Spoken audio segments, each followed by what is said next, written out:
will check Facebook. Yes, check the YouTubes and the Facebooks. I will be looking at the YouTube. I am live. That is good.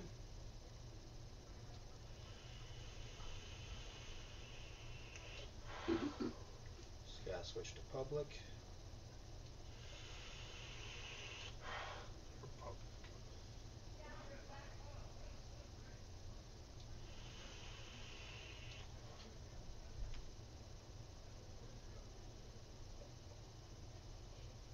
Okay, it's showing. The sign is there. There we are. Okay. So we're good? Yes. Yep, I got the notification too. Yep, we're on YouTube and... Yep, YouTube and Facebook. Cool. Hold on. They can hear us. It should be muted. Hi. Yeah, that's weird.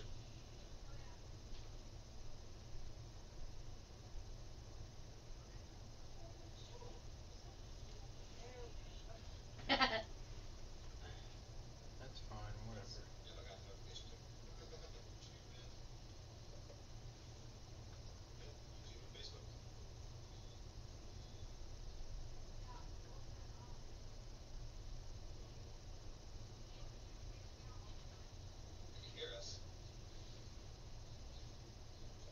Hold on, we're a little bit behind. Yeah, totally.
coming back again? Can you feel it coming back again? Can you feel it coming back again?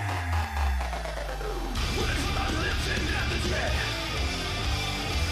Where's the smoke and crazy and my blood and will be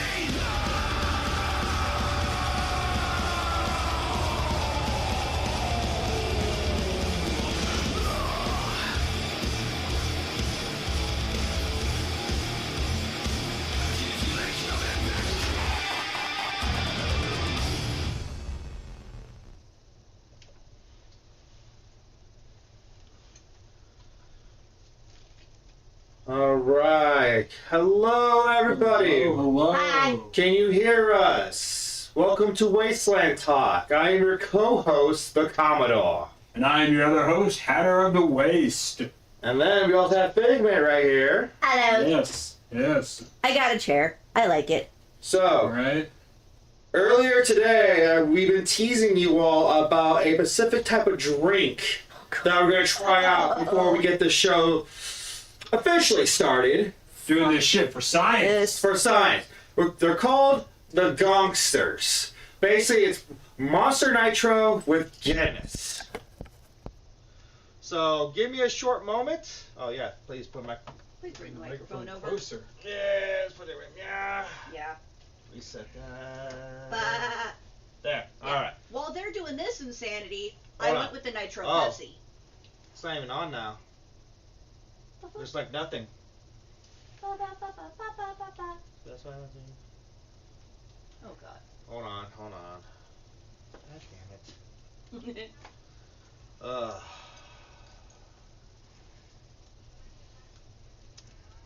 Let me double check.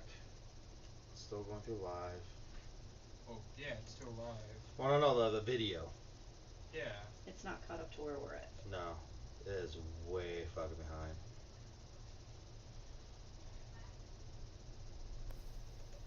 Wait, hello. Hey. Maybe. Hold No. on. I'm just trying to see if it's picking us up. I know.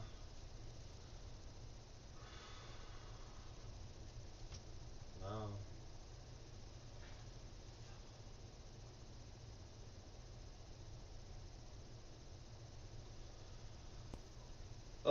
Oh, it went. See, it went Yes, for like a I- second there. Yeah, I'm seeing that. What the fuck? Oh, wait. Hey, There hey! Okay, Hey. don't touch anything. Leave we it alone, Harry. Hands up, walk away. Hey, all I did was move the microphone closer to And you. look what happened. Fucked it up. So, hey, welcome to the shit show, everybody. So. Now, I was saying, the Gongsters. Oh God. Nitro Guinness. Nitro Monster Night and Guinness. Yes. Yes. So, give me one moment. I'm putting a pause on the sharing the advertisements just so I can grab at least the cups, and then we'll get things here started. And a spoon. And a spoon, yes. And we Figment, since they don't drink alcohol, they got Pepsi Nitro, Vanilla, because this is the better one. just so they can partake in the Yeah. festivities. I want a Nitro thing now too. Exactly. It sounds echoey. It's what? It sounds echoey. Echoey? Uh-oh. I don't know. Deal with our echo? I don't know. Let me hear.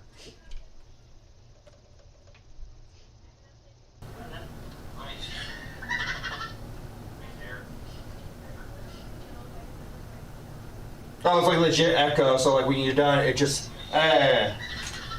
Interesting. Hi, Alyssa. We can hear you outside. Oh, it's like legit echo, so like when you're done, it just, Makes it sound more dystopian, so all good. I think we're good. It just, We'll just have to deal with it. I don't Yeah. know exactly how to fix it. so yeah, I'm gonna go cups I finally. can always research that later, but at Yeah. the moment, there's not very much we can do on the fly. It's called Deal. Yeah. So, welcome to Broadcasting in the Apocalypse. Yeah. Welcome to the See? shit show. You guys know what you came for. You know what you signed up for at this point. Figment sounds echoey, the rest are fine. It's because I'm loud as shit. Decided to be fancy bitches today, and decided to freeze our beer mugs. Yeah. Ooh, that's cold. Right? Icy. Spoon? Oh yeah, spoon. Shit. Aw, flat Pepsi. I love you. Now, I never done this before, so it might not come out the way as you usually see in the memes. So, We're trying this shit for science. Go to Looney Bin together. so Monster Nitro. But we're doing this now just so you guys know that this is real. Legit. We're doing this. Legit. It's just not like, oh, it's actually Coke or some shit. No, no, no. So this is the real monster. They're going authentic. Mm-hmm.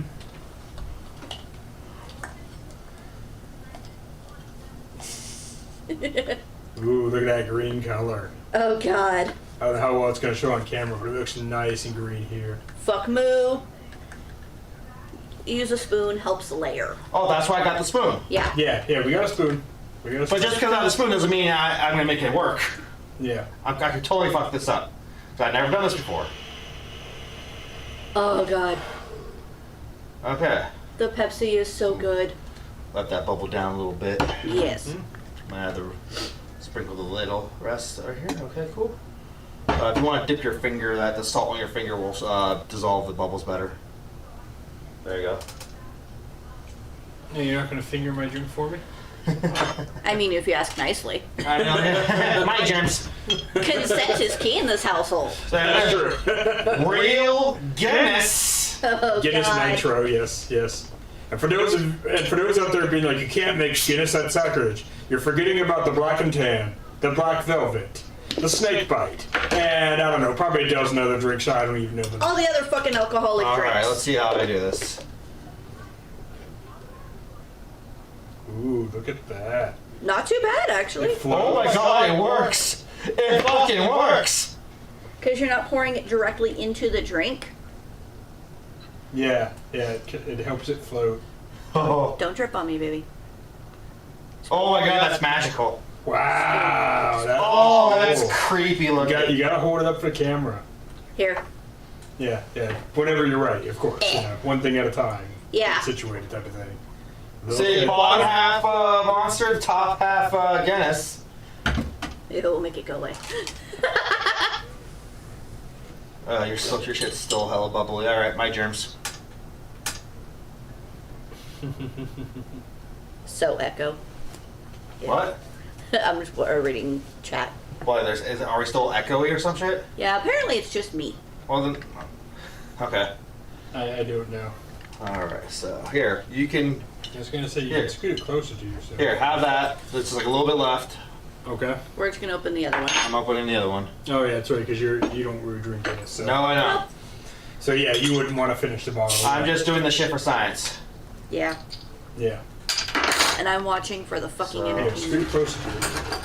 I'm just gonna do this. Yeah, that works. All right, Yes. do it again. Looks like a blown head gasket. For science. I've been wanting to drink one of those. Who are saying these? You just said. Okay, sorry. Gilly. Hey, my favorite weekend show. Two drunk guys and a voice in the background. Yay! Yep. Let's see. I don't have my list up, so I'm fucking up Wasteland names. Let's see. Duke looks like a blown head gasket. Okay. Oh yeah, look at Carl, that. wanting to drink This one of is those. yours. Zeke is for science. For science. Oh my God, I can't believe we're actually fucking doing this finally. I've been waiting all week for this. Hold on. Yeah, I was gonna say, get a picture Yeah, of us. again, we're documenting this for scientific We're gonna research. post this, so Yeah. get a picture of us. All right. Hold on. Have to minimize the fan fiction. There we go. Get the Wasteland Talk thing. Mm-hmm. Yeah, so we'll go on our Instagram later. Hell yeah. There. Now it's in the All right, let's fucking do this. All right, let's try it. I'm not sure if you have to chug or sip. Don't get sick, that's all I'm saying. That's fucking amazing. That is amazing. Wow. What are you all bitching about? Fuck. It's like a sour. If you guys have ever had a sour beer, that's a sour. Really good. Oh. Wow. Wow. Oh, Oh, you think me liking Malort is bad? Oh, fuck me. That is actually really good. Oh, I like it a lot. Oh, fuck. Yeah, no. It's like a sour, like if you've ever had a sour beer, but it's a sour Guinness. It's good. So Carl goes, if you endorse it, maybe they'll send them at Schofield's. Yes! I'm down for this. I'll have Doc, if you watch this, please let me know. I remember, someone somewhere said you should try this with the alcoholic monsters. Yeah, like the beasts and whatnot. We could try that another time. But I think the whole thing with this is it's basically like a Four Loko. You're mixing caffeine with alcohol. Yeah. Yes, that is true. And with the beasts, there's no caffeine in it. It's just they replace the caffeine with alcohol. Yeah. Yeah, and we only got enough to do it this once, basically. Well, we only got enough Monster. I got a whole For now. 6-pack of beer, but I think after this response, this is how he's going to drink Guinness. Yeah, you want me to drink fucking Guinness, make it a Gomster. Oh my god. he actually, we found a ton of Guinness that he likes. likes it. I think I just woke up my inner Irish. I don't know. I love the way it looks. Because honestly, when I yeah. saw the memes, I thought they were just enhancing the look for the sake of the photo. No, that's why But they it just looks fucking amazing. Because that's why you get the spoon and it makes it like that. Yeah, no, I love the layering. I didn't know if it would actually turn out that. Yeah, I've never done the layering before, Yeah. so I was like, this is either going to look really amazing or look shitty as fuck, but we're drinking it anyway. Oh, that was amazing. Okay, read comments, please. I'm still trying to advertise right now. I couldn't wait any longer for this. Trench is not watching on YouTube. Fuck you, Trench. Fuck you. But yeah, if you're willing to try it, I recommend the Gonster. Oh, yeah. It's good. It's like I said. Don't be afraid. It's just an elaborate ruse. People are just trying to scare you. Now, I would imagine if you downed a bunch of these, just like got hammered on these, yeah, it would probably mess you up. Yeah. Well, it's Guinness. Yeah, it's Guinness, so it's going to get you drunk. And then And it's then the Monster, caffeine? so it's going to get you hyper. So you're going to be drunk and awake. Mm-hmm. So I wouldn't recommend necessarily drinking like 3, 4, 5 of these. No, honestly, I think this should just be like a one and done. Yeah. One of these for Two, tonight. you space it out. Yeah, one of these for tonight, 2 of these for tonight, but to drink. If this is like your go-to drink, like glass after glass. Yeah, that's probably gonna mess you up. Yeah. How else we're doing on comments? Doing good. Sweet. But it is good. It is like a sour Guinness. Yeah, I like it. I fucking hate Guinness. You do. I mean, I like sour beers, and that's what you get, the Guinness and the sour from the Monster, and it's like a sour Guinness. Yeah, and again, go ahead and try this. This is not. Don't let the taboo-ness or the fucking fear of this blasphemous thing. Don't let that fool you. This is literally like the saying goes, like, you're afraid of clowns just because it's a thing. Yeah. Like you're afraid of clowns because everybody else tells you to be afraid of clowns. Yeah. Yeah, you went No. the exact opposite route. No, I fuck clowns. Yeah. You went afraid? No. No, the clowns are afraid of me. Accurate.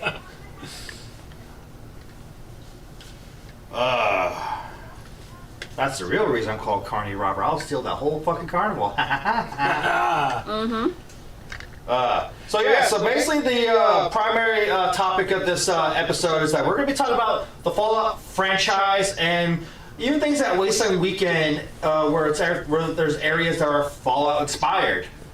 Yes. Notice that we had a little Volt 42 down in the corner. Yeah. So If you haven't seen the series, spoilers. yeah, I wish you brought like a spoiler, little sticker, just slap it on the screen, so people are like, oh, spoilers are happening. Yeah. Consider this your warning. If you haven't watched the show, Cowfuckers. Please give spoiler warnings when talking about the show. What? The cowfuckers. Cowfuckers. we will be giving spoilers. If you have not seen the show, Shit. What do I have? you I love might it. want to, I don't know, watch it. Yeah, I've been trying to warn everybody the past week or so. Like, hey, if you haven't watched it, this is the time to do It it. doesn't mean we're going to go over every single detail in small detail. We're just going to give general synopsis. We're going to talk about characters. We're going to talk about what we liked. But am I going to be like, What we recognize from the video hey, game. that part at the end where they... Like, No, we're not gonna go like straight. Oh, Snape kills Dumbledore. Kind of Yeah, thing. yeah, exactly. Oh, exactly. spoilers.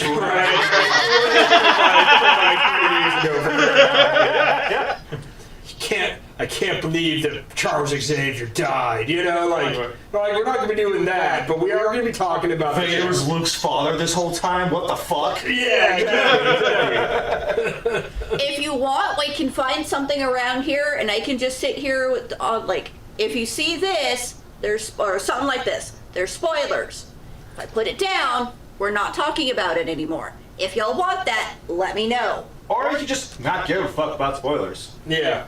Like I said, we're not going to go into super specific details, but we are going to give, our overall views, what we liked about the show. We're not going to go episode by episode. No. Nothing like that. It's not that. If you want that kind of detailed analysis, Watch it's the on show. YouTube. Yeah, or it's on YouTube. If you want somebody to go episode by episode, tell you the reviews, find you all the Easter eggs, all that video already exists on YouTube. Yeah, I know Oxhorn's really known for like Fallout lore and shit. And I'm review halfway and expecting shit. Emergency Awesome. Yeah, if you want to find out all the hidden Easter eggs, if you want to find out all the connections to the game, if you want to find out the whole lore history of the game, if you want to find out where the show ties in, like there are so many videos telling you timelines and Easter eggs and how the game ties into the show. And I've watched a bunch of those because I haven't played the games really at all, and I wanted a little more background. And so there's a ton of people already doing reviews on Fallout, the TV show, from every angle you can possibly think of. So basically what we're trying to say is like, we're not going to give like an entire spoiler, but basically what you can kind of expect in your Fallout series. Mm-hmm. So, if I'm understanding this correctly, you have obviously played the games, all of that. Oh, yeah. Hatter, have you watched people play the games? I have played a few minutes of the game. And I have watched people play. I've seen a lot of people in costume. Okay. I of course have, friends that are very, very knowledgeable and hooked on the games. Yeah. Well, I'm trying to figure out where we are, where each of us is as far as like how much we know about the game, how much we know about the series, because I've dated quite a few gamers. Mm-hmm. I've dated a few that have played it. That's how I knew the songs before dating him. He's like, wait, what, you know this stuff? It's like, yeah. I have more of I would say, a passing glance knowledge of, like if you turn on something Fallout, I'm going to recognize the game's playing. Yeah. If you're wearing a vault suit, I'm going to recognize that's a vault suit. Yeah. There's things like that I have a passing glance kind of knowledge of, where it's like, oh, I've seen it before. Yeah. But can I tell you all the details? Absolutely not. I can't either. So I think in this whole Vault 42, I'm the seasoned Fallout person. Oh, absolutely. Oh yeah. And this show right on the show. Yes. Like, I'm pretty sure there's a lot of people out there who are watching who are like, oh, knows way more than me because they've combed every nook and cranny of every fucking game. Mm-hmm. Like, oh, I played Fallout Brotherhood of Steel on the PS2. Right. Yeah, that's a game, guys. I played Fallout Tactics.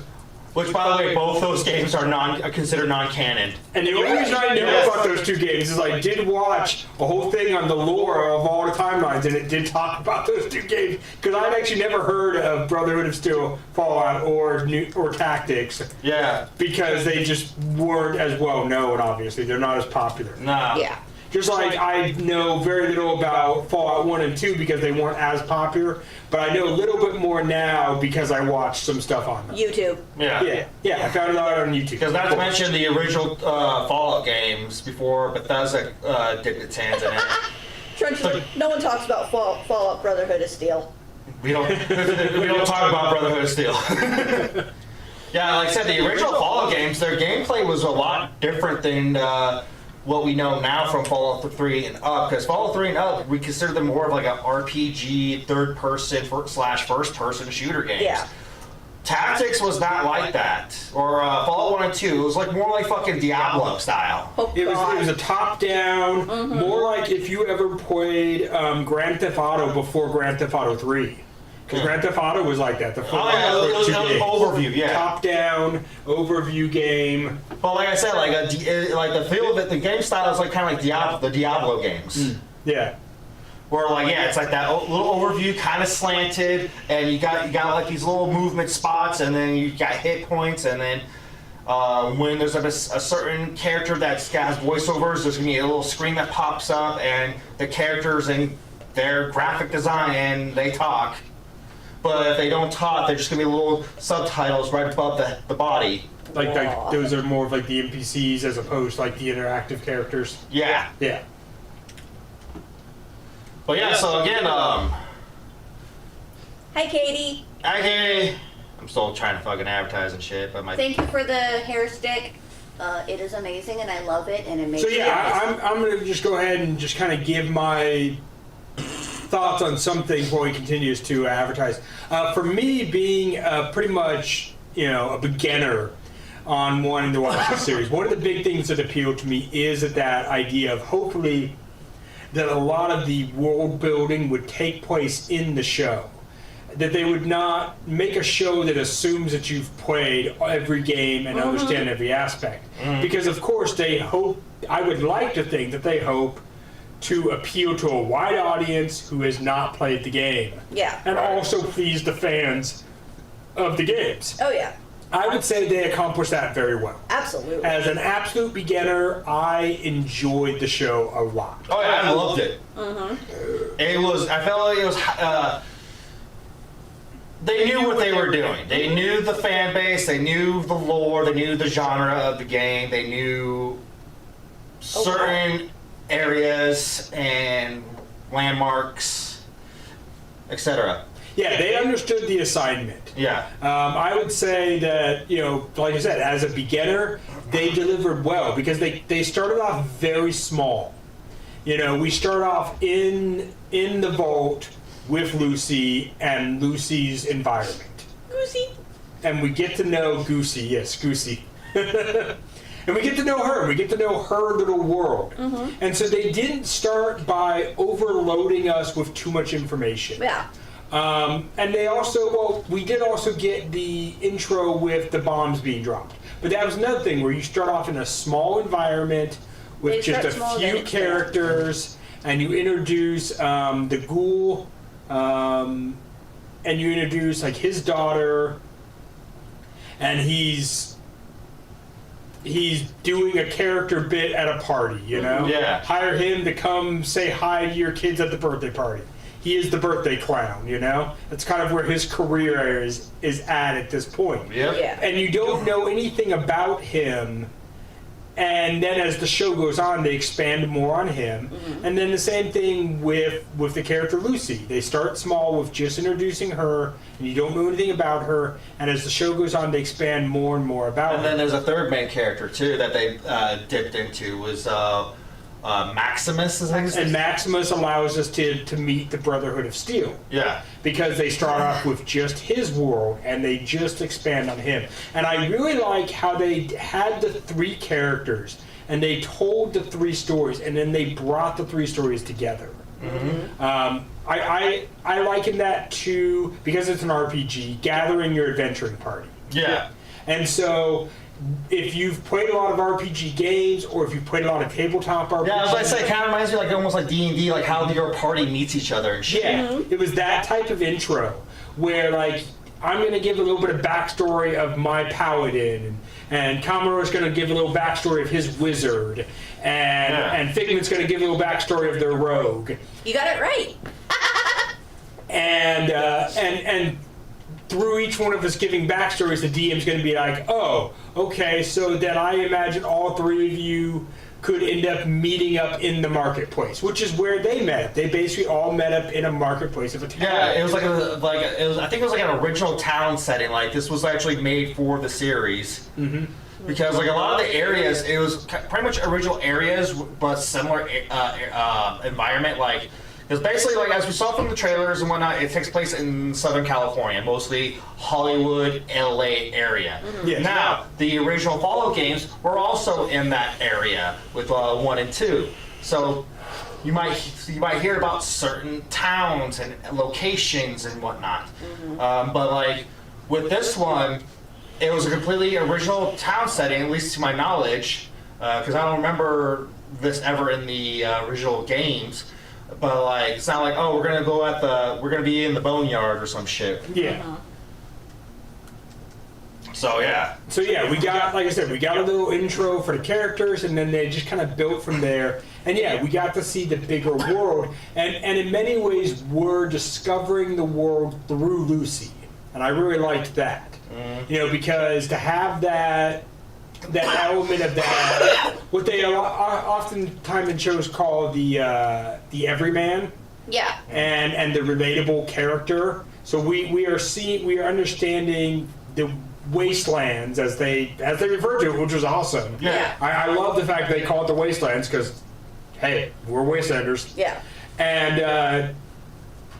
And we're learning about the wastelands as Lucy's learning about the wastelands. And Norm. We can't forget about Norm. Yes. Her brother. Yes, and Oh yeah, because yeah, there's some other known characters that you get to learn and see throughout the season. Like some characters are like in the vault still. There's some people in the Brotherhood still. You learn people from the ghouls' backstory. So yeah, it's all very like interesting. Like they're basically like side characters, and like those side characters you just love. And then some of them each have their own like little backstories where it's like, oh, well, this character's off doing this, like Lucy's off doing other shit. Norm's being Norm. Yeah. yeah, we get. I mean, with like Norm, we get more of like an independent story. His story doesn't really have anything to do with Lucy. No. It doesn't have anything to do with anything else. It's just him and his life in the vault once she leaves. And it's basically, yeah, basically his whole thing. Like, of course, obviously, all the vaults are fucked. You just need to figure out what's wrong with this specific vault. Because each vault is completely different. Like, as we learn in the games. And I like how, if anything, they had them obviously like brother sister type thing, but then once they separated, their stories weren't like super like integrated. Yeah. But you could see eventually, like down the road, them eventually meeting back up, and it's like, oh, I went through this, and oh yeah, this is what's been going on over here. And she's like, you grew a set of balls. Yeah. Yeah, the way, and I also like the way that they tell a lot of the stories in parallel, where they use things from the ghouls. What's the ghouls' character's name? I can't remember. Again, we don't. I don't. Cooper Howard? Yeah, Cooper Howard. Cooper Howard, thank you. Cooper Howard. So I like where they show you Cooper Howard as his Hollywood persona and his regular life, and they give you those flashbacks, and then they also bring you to where he is currently, and a lot of times that lines up with that episode's story. So you're getting stories in parallel that kind of tie together, and they answer questions from each other, but we're getting above the table knowledge, as they call it in D&D. Yeah. While the characters are getting character knowledge. Yes. And we're also getting character knowledge. And so, yeah, Lucy doesn't know what her brother has discovered. Right. But they're putting that in the same episode at the same time as she's making discoveries that line up with those. Yeah. And so they're both on that path, and they're both just kind of waking up to this bigger world. Because they've been like heavily, obviously, sheltered. Yes. More ways than one. Yeah. Right. But like, Puns intended, shelter. absolutely intended. But there's a lot of like, oh, you can see their evolution from life is happy and here things are fine. There's a little bit of struggle every now and then, but Yes. and then, oh, our world is fucked. Duke says Cooper Howard for president. Hashtag. Yes, Cooper Howard for president. I love it.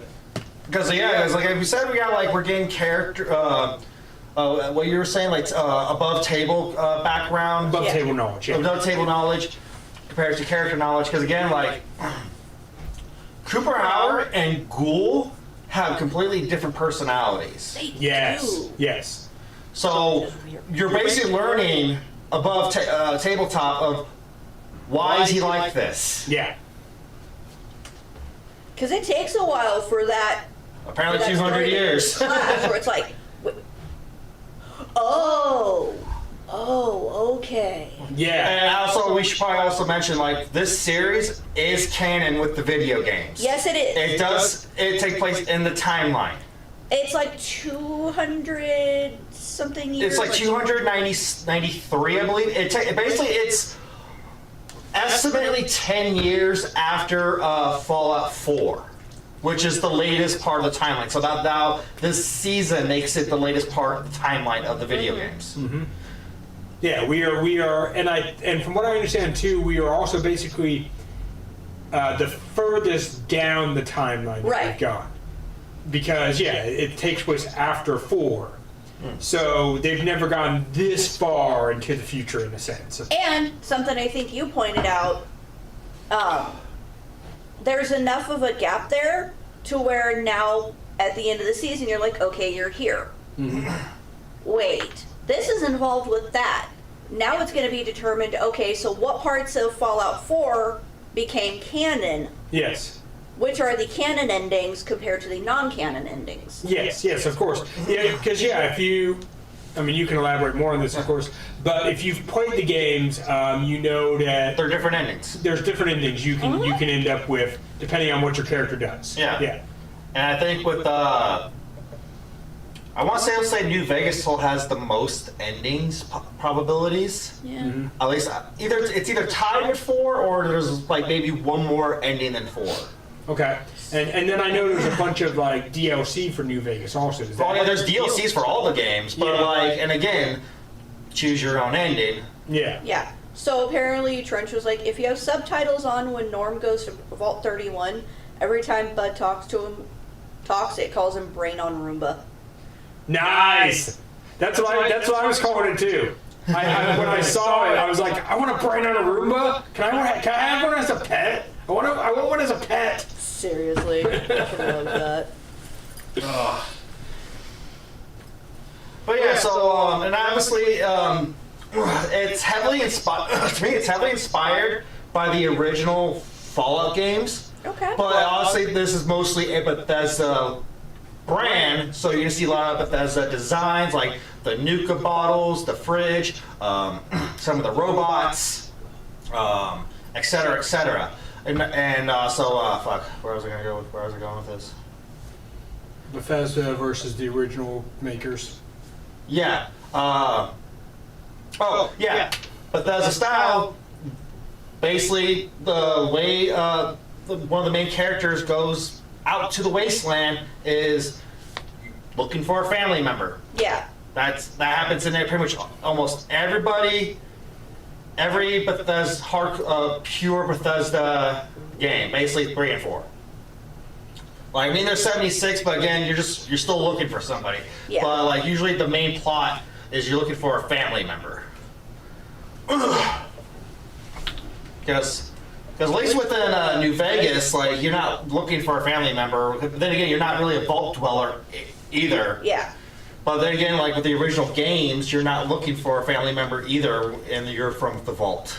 Yeah, and from what I understood, in 1, you're basically trying to repair part of your vault. Yeah, it's basically the water purifier, and you have to get it fixed within like a year, or else the vault's gonna die. Yeah, and then in the second one, you're looking for some kind of terraforming technology that can help like revive the world or your tribe. Basically, because basically in number 2, you're the descendant of the main character from the first game, and you're trying to find his vault to get that piece. And that's where you're doing like Vault 13 is the original one, right? Yeah, the first vault in the Fall game was Vault 13. And then later on, you would venture back to Vault 13. That was the plot. That was basically one of the plot lores of the second game, because again, you're trying to find Vault 13 so you can get what was called in short term a GEC, which is a water purifier.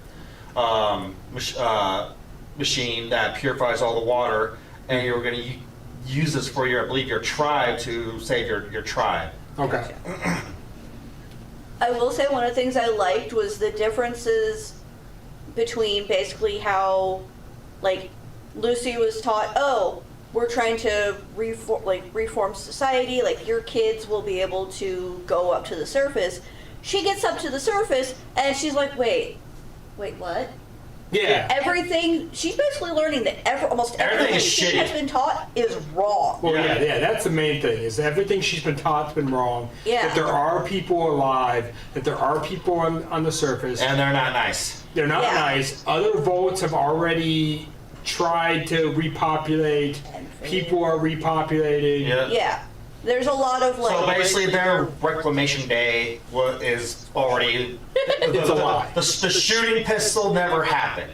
Yeah. Yeah. Yeah, their reclamation day is a lie. Yeah. It's like, hell, you can only go, like, with Vault 20, Vault 76.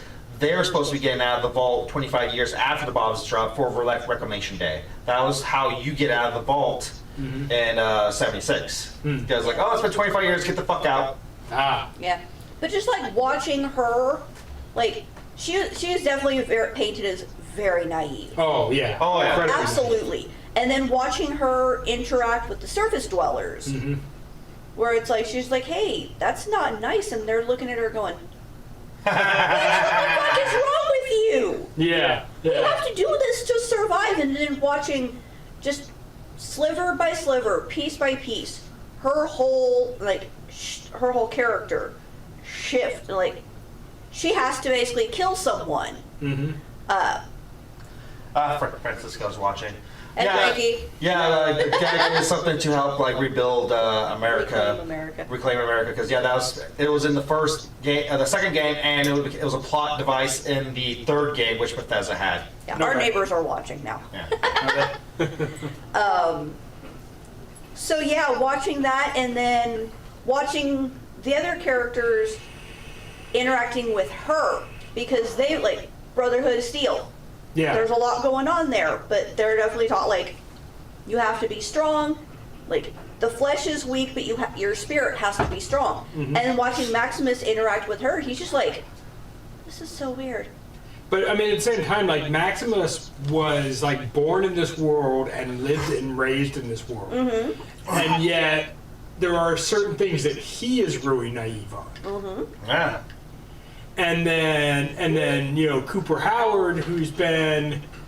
He's been around before, though. He's been around before, and he's around now. Yeah. But also, he's been buried underground. We don't know how long, though. Yeah, we don't know how long, we don't know exactly why or how, but we know that they basically bring him back from the dead. Yeah. You know? And so he's got some connections, he knows some of this stuff, but we don't know how long ago was the last time he interacted with some of these people. Because, like, in this modern time, he was pretty much known as, like, the most badass bounty hunter. Yes. And it's like, you could definitely tell each story, like, you could see the storyline going through the entire season. But then, like, each episode, like, hey, they're gonna go do this. Hey, they're gonna go do this. They learn something new for that episode, but then it also ties in to the full season. Yeah, they definitely had one-off storylines. Yeah. A story of the week type of feel to it. Dog meat in the cooler. Oh, yeah. Oh God. The dog. Yeah. Dog in the cooler. I love that dog. Yeah, so they have some of that stuff where it's almost like the episode of the week, where it's almost like a bottle episode. Yeah. But they do also have where it's got a bigger story that's building little by little. Yeah. Yeah. That was definitely fun. And because they're each episode is about an hour long. More or less, yeah. They're more like, you know, mini movies Yeah. than they are like short episodes. Oh shit! Hey, You know, I mean, like the first episode, I think is maybe like an hour and 15 minutes. Oh yeah, like that's how most first episodes of a new series does. They want to make it long enough to where they can cram as much stuff into where you can have the basic settings of where the fuck's happening. Yeah. Yeah. And I think like every episode had like even like the Easter eggs. They had stuff for the casual fan who like never played a game, but like they've got friends who played. Like, hey, let's watch this together. And then they had the Easter eggs for the hardcore fans. Oh yeah. Where they're like, oh shit, that made the same sound that it did in the game. You did that. Yes, because when one of the characters takes a stem pack, it makes that sound effect when you in the game when you use a stem pack.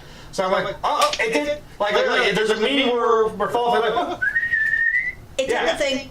It did the thing. Yeah, that's almost every episode. Like, oh, they're doing the thing. They're doing it like in the game. Like in the game. Yeah. Yeah. And I think we haven't tested this yet. We'll have to go back and do another watch. Oh, I will watch this, and I like one of our fellow Wastelanders is on their third watch right now. Yeah. So I think like the more you watch it, I want to see how many more Easter eggs like you can find. Where it's like, okay, I've paid attention to the whole thing. Now you can look more in the background. Where it's like, okay, there's that. Yep. That references that in the game. So basically, pockets and buttons say hello. So fuck you, pocket buttons.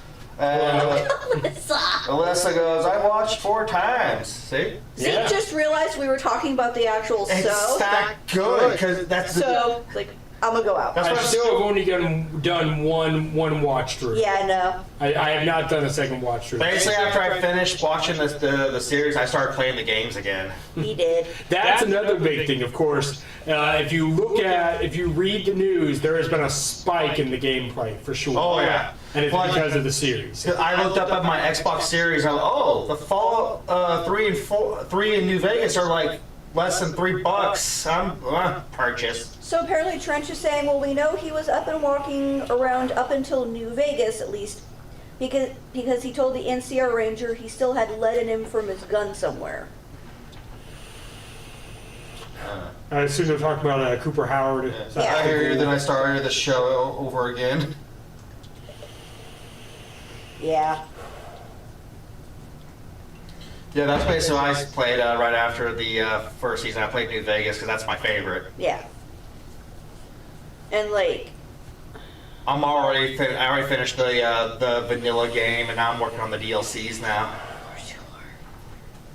but like, yeah, there was a lot of like overlap, and like, one thing I'm enjoying is a lot of the like headcanons, conspiracy theories, stuff like that that's coming out of this. Because like they've been, the second season has been greenlit. We are getting it. Oh yeah, this first season was a hit. It's gonna happen. Yeah. Oh, yeah. Side note with that, apparently, Bethesda has talked about like, well, there is a Fallout 5 in the works, but they're saying it probably won't come out until after Elder Scrolls 6. So they're thinking like maybe 2030. Yeah, we're several years out from a Fallout 5. But Yeah. apparently there are talks of Bethesda going, hey, we know this game needs to come out now. We can't handle it. Them passing it on to, say, Obsidian. Who made New Vegas? Which also Obsidian people are the original creators of Fallout 1, 2, and I think Tactics. So maybe Bethesda passing it over to Obsidian going, hey, we need to get this game out. Yeah. I mean, that'd be great if they did, but at the same time, what they need to absolutely not do is release it before it's ready. Oh, absolutely. Because so often with video games anymore, it's like, release this, and then we'll patch it later. And it's like, yeah, but it plays like garbage. Yeah. And then you piss off half your audience, Exactly. and some of them never come back. And I think they realize that. So I think that's why they're like, hey, we need to make sure it's a good game. Yeah. Because that's one of the things with video games that's been happening recently. They're releasing half-assed games, and then, we'll just make it up in a DLC. Yeah, And we'll just people are patch getting it. sick of that. And people just won't, some people won't come back. Yeah. You know? I know people who were really excited about let's say Cyberpunk 2077. Oh yeah. And when it came out with a bunch of glitches, they still have not played it. To where like it was almost unplayable. Yeah, and I know people who just are, even now that a lot of those glitches are supposed to be fixed. Oh, I know yeah. people who will be like, no, absolutely not. I'm not playing I'm it. so glad that I waited on Cyberpunk 77 because when I heard about that, I'm like, I'm gonna wait for them to fix this bullshit. And then when they did it, I'm like, okay, this is playable. Still a little glitchy, but that's your typical, like, you know, Bethesda, Electronic Arts. Like Yeah. a lot of big name companies have like glitchy shit, but it still makes it playable. Yeah. And I'm glad, again, I gotta wait because like I love the story, I love the gameplay, I love everything about Cyberpunk. Yeah. But sir, that's my point though, is if you release it when it's glitchy, some people will get so turned off that they're done. Oh yeah, yeah, that- trust me. If I played that when it came out, I would have rage quit and like, no, I'm not. No, it ruined it. It ruined it. Yeah. That's happened with yeah, they won't come back. They'll play it. It will have glitches. They will stop, and you will fix those glitches, and they will go fuck you and not come back. Wasn't it You know? 2K 2020 or 21? Well, yeah, that just happens with a lot of video games. Period. Oh, yeah. Yeah. And apparently this also happened with Fallout 76. When it came out, it was shitty as fuck. And I know people who still refuse to play it. Yeah, I got it when it first came out because, oh, cool, Fallout game, yes. So, but then I don't play it as often because it kind of ruined it for me. But I still, don't get me wrong, I know they fixed a lot of it and now it's pretty good now. Yeah. But I lost that motivation Yeah. to, oh, I really want to play 76 today. Yeah. So I'm like, let's check out Fallout 3.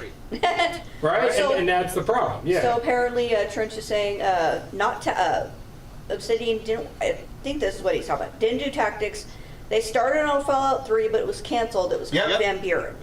Yes. Okay. Yeah, because right before Bethesda got a hold of the Fallout franchise, they were actually working on a Fallout 3.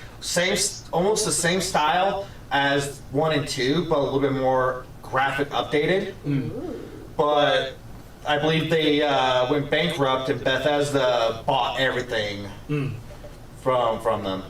Yeah. But yeah, overall, really good show. As someone who's like watched people play the game before, there was a lot where it's like, okay, I understand the continuity. Like even just as a standalone, if you've never even played the games, I could totally see where it's like, okay, this makes sense. Yes. Because they didn't just go, oh God, what was it? There was the comparisons to the Halo series. Oh yeah, there's that one meme where the dad's smacking the kid's Halo series and the dad's Fallout series. Like, see, that's how you make a game series. Yeah, because they didn't decide to go one way or the other. They could have decided, hey, we're going to make this simply for the gamers, Yeah. for the hardcorest, Yeah. and they went, no, we're going to make it so there's enough layers. Interesting, okay, that's not me. Interesting comparison, but Phineas and Ferb. Okay. So, Okay. you see where I'm going with this. So, like a lot of cartoons, their audience is definitely children. Yes. But they understood that parents are also watching the show with them. Yeah. So there's a level of story that's for the kids get it perfectly fine. And then there's a level that's specifically for the adults, where they're getting the stuff that's going over the kids' heads, so then they also want to watch the show. So you've got that stuff for the casuals, where it's like, hey, this is cool, I get it, this is interesting. And enough just to keep the gamer's attention going, oh, this got this and this and this and this and this. You have my money. Yeah. Don't talk shit about Halo. Hey, I'm sorry, I'm not the one where like majority of the Halo fans went shit on this fucking on that series. So where like you don't see a season 2 of Halo. Yeah. That's a good point. Katie. I mean, if you love it, you love it. But like, majority rules. So let's see. Katie's going, as a nerd tangent, is anyone else excited about Deadpool 3? I would like to clarify. There we go. These studios have specifically said This is not Deadpool 3. It's Deadpool and Deadpool Wolverine. and Wolverine. It's a side quest. Yeah. It is. We're still supposed to be getting a Deadpool 3. Yeah. But am I excited for it? Oh, fucking gods, yes. Oh yeah, absolutely. We're gonna go see that in theaters. Yeah. Absolutely. Oh yeah, no, I'm definitely excited for Deadpool and Wolverine. Because this is basically, it looks like it's gonna be Deadpool kills the Fox Marvel universe. Yeah. And because we've got like everything, like they're bringing like Hugh Jackman, the original X-Men characters. Mm-hmm. I had fucking better get one scene with Logan and Jean. That's all I'm asking. Give my head canon, and now actually canon.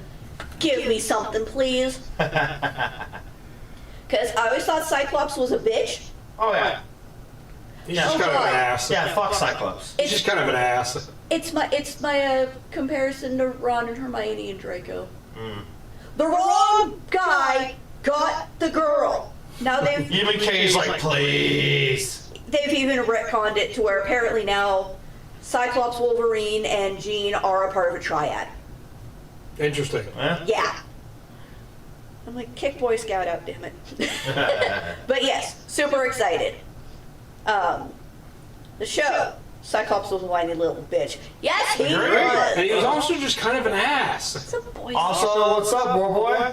But yeah, but like not only is he a whiny bitch, but he's kind of an asshole. He is. He's a dick. Yeah, he's a constant dick. That's like in the first movie when they're trying to figure out if Wolverine's real Wolverine speak. He's like, prove it. You're a dick. You're like, all right, that's okay. That's it. Yeah, Because yeah. he knows he's a dick. Yeah, yeah, and like Flip him off. and like Wolverine Oh, we got Road Rash watching. Fuck you, Road Rash. is a character that just has a really hard edge because he's been through a lot of shit. Yeah.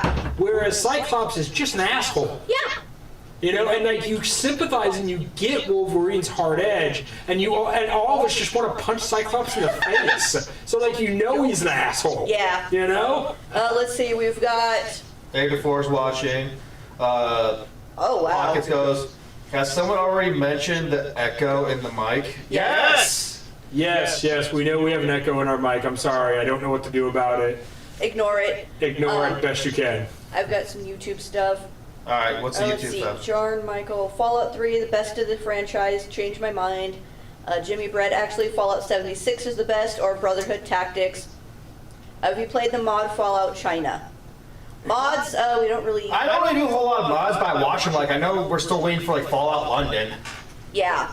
I like the idea of mods, because... My favorite mods are when you make a Deathclaw to Macho Man Randy Savage. Oh my Or god. when you either level up, gain XP, or shoot a mini nuke. It just goes, John Cena! Comic Cyclops is much better than any visual media version. I agree with that. I'll take that. Because, like, don't get me wrong, Cyclops does have, like, a lot of, like, background fucked up shit, like, especially with the whole arc with his brother. Yeah. And just the whole, like... But still, not redeemable No. for making him be a piece of shit. Fucking... Yeah. We need Fallout Wasteland Weekend. Fallout Wasteland Weekend. What? So, Wasteland Weekend? Yeah, I got We're about to get into that, because we're about to discuss... Hold on, As a mod. let me get a fucking character, yeah. Oh god. So, we're about to discuss things that Wasteland Weekend where there's areas that are heavily influenced by the Fallout franchise. Oh yeah, we're getting to that. Hi, Dougie. We're just giving our We're just talking about the reviews series of right now. the series. Ooh, someone, let's see, give me Fallout Louisiana. Closest thing they got was the Point Lookout DLC, but that was not even Louisiana. It felt like Louisiana, with all the swamps and shit. Ooh. Can you get me, if you're over there getting a beer, can you get me a beer? Giannis? No, get me one of the, Shell Pass? yeah, The other one. the triple pass, yeah. Is this That- beer or is this not beer? It's not beer, I'm trying a different one. Alright. That could be interesting. Build Wasteland City into Fallout 4. That could totally, like, honestly, like, correct me if I'm wrong here. Because, again, I don't do much of the lore or, like, the Okay. storytelling of Wasteland. Alright. Mm-hmm. Like the game Wasteland? No. No, Wasteland. our Wasteland. Going. Our Wasteland. But if you did it the right way, couldn't you basically take like a character you created in Fallout, dress kind of like how they would be, and then go to Wasteland and go, hey, you know what?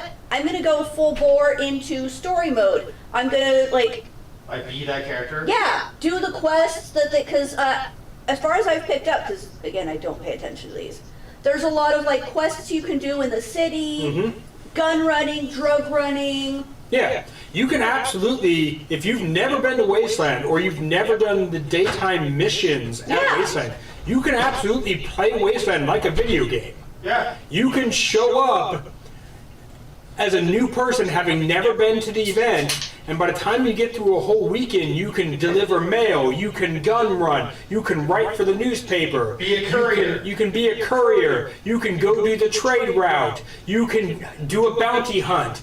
And the list goes on and on and on. A bunch of missions that I've never tried that I don't even know. Yeah. And all of them are down at DXC, and you can find out about them there, or there's individual tribes who are hosting stuff that may not even be that well advertised. And if you want to have an experience as I'm building my character, go do those quests.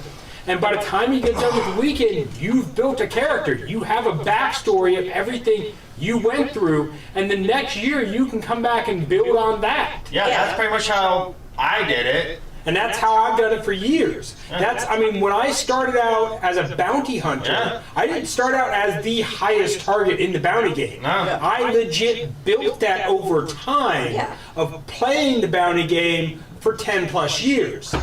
And each year stepping up and stepping up and stepping up and doing more, going after bigger targets, making myself a bigger target.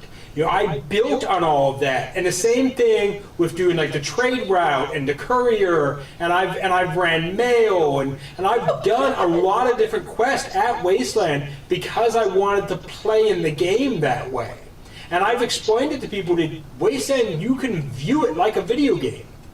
You can go and have that experience. If you just want to show up and party, you can do that. If you want to have the video game experience, you can do that. If you want to do both, you can do that. You know? Because most of your missions go on during the day when there's not as much partying or bands or stuff like that going on. The bars aren't really open. So like during the day, go out and meet people, go out and quest, and then at night, go and find some of those same people and party with them. You know? Yeah.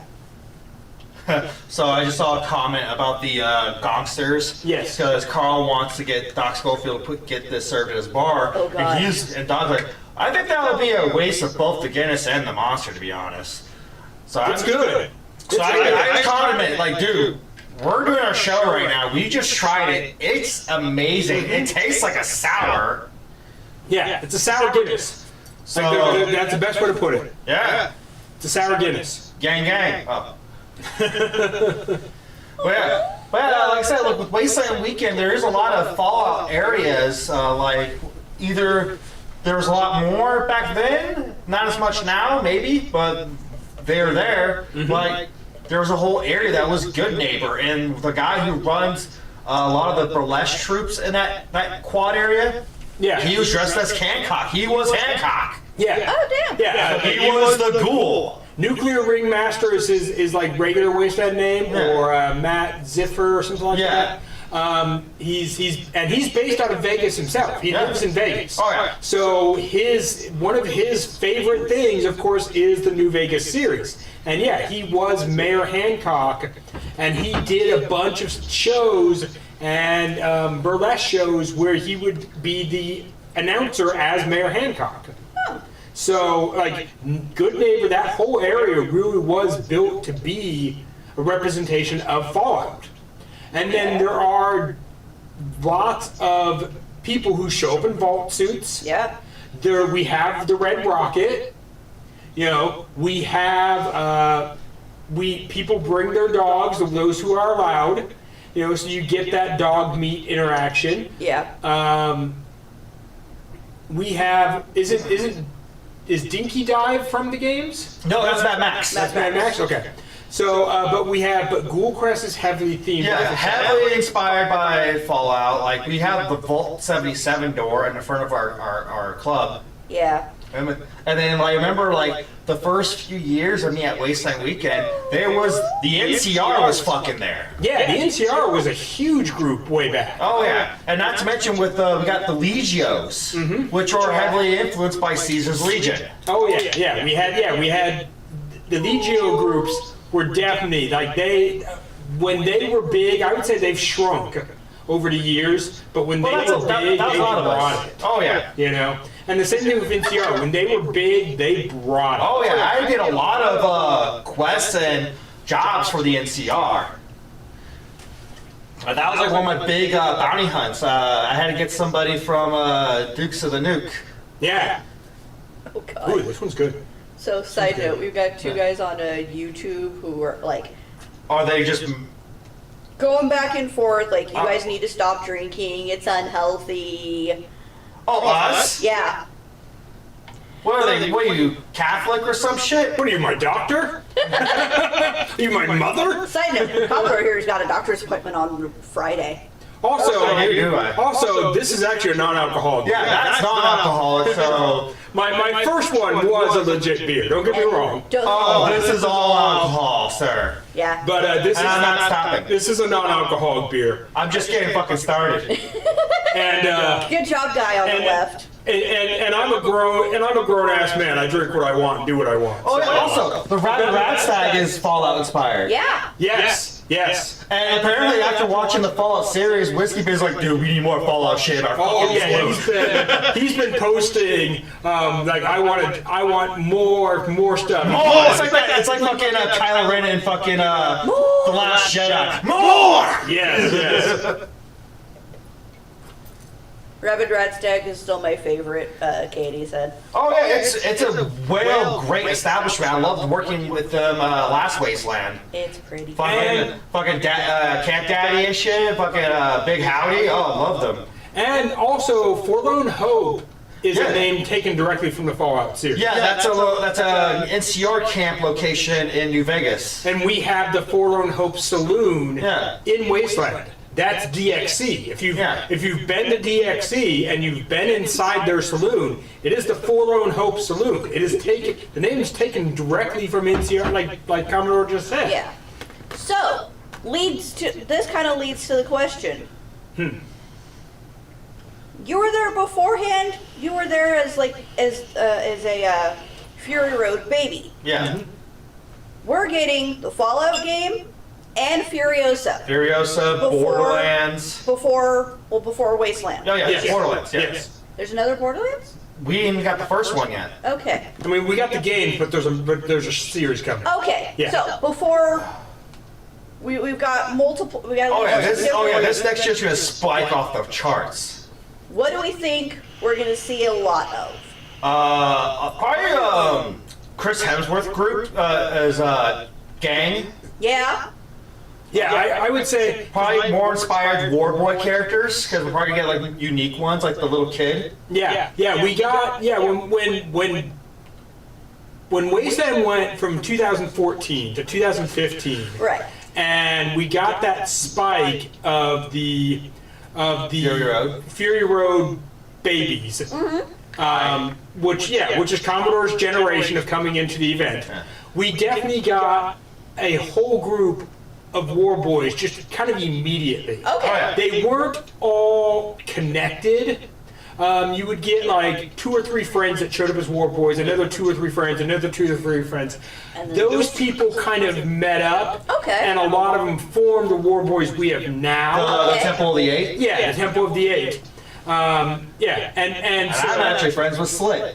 Yeah. I love hanging out with Slit in Last Wasteland. That group has gone on to continue to do it, but we still get individuals who have never been to the event, Right. or who don't know that group, or for whatever reason haven't earned their spot, or haven't had the courage to But haven't been acknowledged by their fellow war brethren. Whatever the Yeah. reason is, we still get individuals who show up as just regular old War Boys. Yeah. It's the same thing with the Fallout universe. We had groups like the NCR, and the NCR goes way back. Yeah. We had NCR members the very first year of Wasteland. Okay. Oh You shit. know, there was only a few of them. It was only a handful of them. So just like the NCR, it started really small in one area, then it became a whole juggernaut. Yeah, and it built and built and built, and it hit its peak, and then it's kind of slimmed down from there. Okay. And going all the way back, we had Nuka-Cola. We had the Fallout Nuka-Cola van. The Nuka-Cola guy. Yeah, that goes way back too. And we had people showing up in vault suits from the very beginning. Yeah. So we've always had an influence of those, but having all this come out and Wasteland coming up again in September, there's going to be a boom. And if there is, of course, like he said, if there's a tribe or a group of people in the new Mad Max movie that is Chris Hemsworth, we will get a group that will form around, and they won't give themselves the exact name. Like our war boys are called the Temple of the Eight. Right. Yeah. You know, because they worship the V8. And I'm pretty Yeah. sure there's going to be a Wasteland who's going to be like the official Uh, Chris Hemsworth character. I think his name is Dementis. I Yeah. think so. Yeah, there's going to be at least one, if not more than one, Dementis. Oh, There's yeah. going to be at least one, if not more than one, Furiosa, young Furiosa. Oh, yeah. You know, and But whatever. again, there's not going to be other characters that we're going to learn and love. Like, fuck, remember Doof Warrior with the guitar? Yeah, exactly. We saw a couple of those running around the Wasteland with just a fucking Guitar Hero, custom made, double Side neck. note, Yeah. there was a post I saw about that.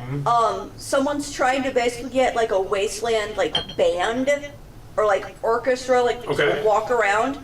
I think it's the person who I think was the tuba, Okay. Alright. and they just walk around. So that, they posted on Wasteland. I think it was Wasteland Central somewhere. Probably. Just trying to get more people like, hey, if you've got like drums you can walk around with or whatever, just meandering. Well, we had a group for a while called Badlands or something. Badlands Sandwiches? No. I forget what they were called, but they were basically a drum group. Oh, I think I know what you're talking about now. That sounds familiar. Yeah.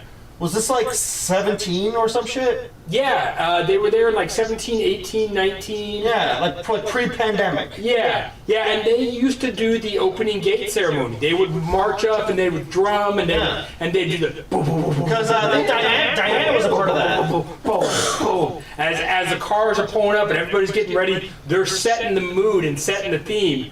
And they were like the... Well, I remember, like, I know at least some of them are still around, because, like, I remember 21 where I had to do the line, they had a drummer in the car to wake everybody up. Oh, They that were was like fucking the amazing. Bartertown Brigade, or I forget exactly what they were called. But we had that group for several years, and they really were like a marching band, but pretty much all drums. What do you got? We got let's see. Facebook or YouTube? Facebook. Okay. We had a Slocum Joe's from Fallout for the first time last year, serving coffee and donuts to the general public. I missed that, and I know that is, but I didn't see that. It's like, where was this at? If you remember. Katie's like, I remember that post. Jessica Joyce / Bumble was the tuba player. Okay. Yeah. Yeah. Ooh. What? I just totally had an idea What's coming that? up with a Wasteland bingo. Where you get a card ahead of time, Yeah. print out a bunch, like make up a bunch of them, and where it's like, hey, as you're walking through the wastes, if you see these things, you just mark off, Yeah. and then like if you feel like taking a picture with the person or the item, do it, and just turning it like, how many things can you find? Yeah, I mean, there's people who's printed off the bingo cards and stuff. Oh, that, or just some type of scavenger hunt, or... Yeah, that could be a thing. Yeah. There's people who have printed them off. I don't know exactly how the rules worked and how you played, Yeah. but there's people who have printed off like the Wasteland bingo card. Yeah. So apparently there was a accidental timing at Watch Story Time with the tuba. Oh, Nice. Okay. Ducky, I saw the tuba post too in my head going, Ducky, you play the trumpet. Like, that'd be fun, but I'm so rusty. Gives you time to get back up into it. Yeah, time to get good again. Yeah, and you've been wanting to do something with your trumpet. And it's Wasteland. It makes sense if your trumpet's a little rusty. Yeah. Or you're a little rusty at playing it. Yeah, you You- just found it. Yeah. You just found it. You're just barely learning. You're picking it up after years of not playing it. Yeah. All those fit in with the story. So, like, it's fine. And if over time, of course, you get back to your previous knowledge level, that's also awesome. Yeah. You know? And one thing that we did, and anybody who's done Renaissance Fair or SCA for a long time would know this too, at events like Renaissance Fair and SCA, the only way you had music at all is if somebody was playing an actual instrument. Yeah. Because those events are heavily, we need to stay in theme. Yes. And so when I did Renaissance Fair, our camp always had music because we had a campmate Oh shit. who played guitar, but he did not bring a guitar. He played a mandolin because that fits in the theme. Yeah. And he would play a bunch of like Irish folk songs, but he would even play like modern like Flogging Molly and stuff on a mandolin. Nice. Go ahead. So Trench is like, his partner Spaz dresses as Fault 76 Mr. Fuzzy, and also the mole miner vendor lady. Nice. Which is, these are characters you come across in West Virginia, Fault 76. Okay. Yeah. All right. And then Katie goes, the worse it is, the better. Gotta give Velvet Ravioli vibes. Oh god, Velvet Ravioli. We were just talking about that the other day too. Because we ran into Oscar. And then Fox goes, it'll be on theme if the music isn't perfect. Yeah. Yeah. Exactly. And Ducky's like, oh, I got the right trumpet for that one then. I got an aged copper one from ages ago. That would work even with my bugle. Oh god, you have a bugle? Damn, that way actually really. So yeah, if people want to form little music groups or little jam sessions or even like a marching band or whatever. Little traveling band. Yeah, a little traveling band. It can be done. Yeah. Somebody would have to organize it. Definitely organize it. But there are. I'm sure there are plenty of There's music a post fans. on Facebook. There are people who play. Yeah, there's some posts. And on honestly, Facebook. do this during the middle of the day. Don't do this like crack at dawn when people are still trying to wake up. Yeah. Or midday. at the middle of the night when people are trying to go to sleep. Yeah. Yeah. Also, I remember with Fallout areas in Wasteland. One, there's an area called Sanctuary Hills. Yes. That is a well-known area in Fallout 4. That's basically where your main character lived in before the war, Yeah. and that's where you can also build a settlement in. Okay. Nice. So in that area, I can't remember, I want to say this was 2017 or 18. I want to say 17 because I remember it was really early in my Wasteland years. And I think it was 17 because there was no way they were going to do this at fucking H Park. They literally dug a giant, massive fucking hole in the ground and built an underground vault. Oh, damn. Yeah, no, I saw that. Yeah, that was definitely in. I want to say that was in Sanctuary Hills area. Yeah, it was in Sanctuary Hills earlier, and it was after we had moved to the permanent property. Yeah, because it also makes more sense because that ground was a lot loose and easy to dig. Yeah, it was like 2017. Yeah. So yeah, they basically built like a little maze with rooms and whatnot, and then they put like a giant ass flat wood board on top of it. So you just take a little ground stairs into the vault. I mean, it didn't have a active door or anything, but like there was a sign that says vault. Yeah. Yeah. Who'd be brave enough to play a bugle in front of Dukes of the Nuke? Only if you're gonna play the Boogie Woogie Bugle Boy of Company B. Ducky. At the end, just say fuck Motorhead. And if you don't know what that is, you gotta look it up. Yeah. Oh, that was Good. It's a great old timey song. I sang that in choir. Yeah. It's been around long enough. It was popular enough. Everybody should know what that song is. But if you don't, look it up. If you don't know the name, you'll know the tune. Yeah. So yeah, I'm reading the premise for Furiosa. Let's actually try to say that for We're the next gonna episode. save Right. that I was because looking up for myself. Because the next show. Yeah, next show we're going to be talking about Furiosa, and we're going to try to keep it spoiler free because our episode's literally the day after the movie's released. God, yeah. Yeah. It's gonna be a lot of us saying it was great or it was terrible maybe, but we'll try to keep it And also, spoiler free. we're going to be talking about the meetup that we're going to be attending to. Yeah. Yeah. So a little bit on that. If you guys are hopefully you've got your tickets if you're in the local area. If not, you can still buy them directly from the theater. Yes. You might not be able to sit with us though. Oh, I Yeah. think we can. We'll make it work. Depending on season. Yeah. Well, seat availability. Yeah. You won't get the discounted price, but still, show up, buy a ticket. If you are not in the Sacramento area, there are other meetups. Yeah. There is one done by Uncle Zeke's. Once again, you probably won't get the discount, but you can probably still buy a ticket and hang out with the Uncle Zeke's people. Because the one that we're attending to is in Sacramento at the IMAX Theater downtown. Yeah, and there's also one, I believe, in the Bay Area. Yeah, there's like one like Bay Area, Santa Rosa area. And it might be similar. They might have already stocked with the discount group tickets, but still, if you're in the area and you want to go see it with the crowd, buy a ticket. And if you are not in any of those areas, set up something in your own area. Like Trench, yeah, exactly. Trench, you're in the East Coast. Do you have anything going on for Furiosa, for your community in that area?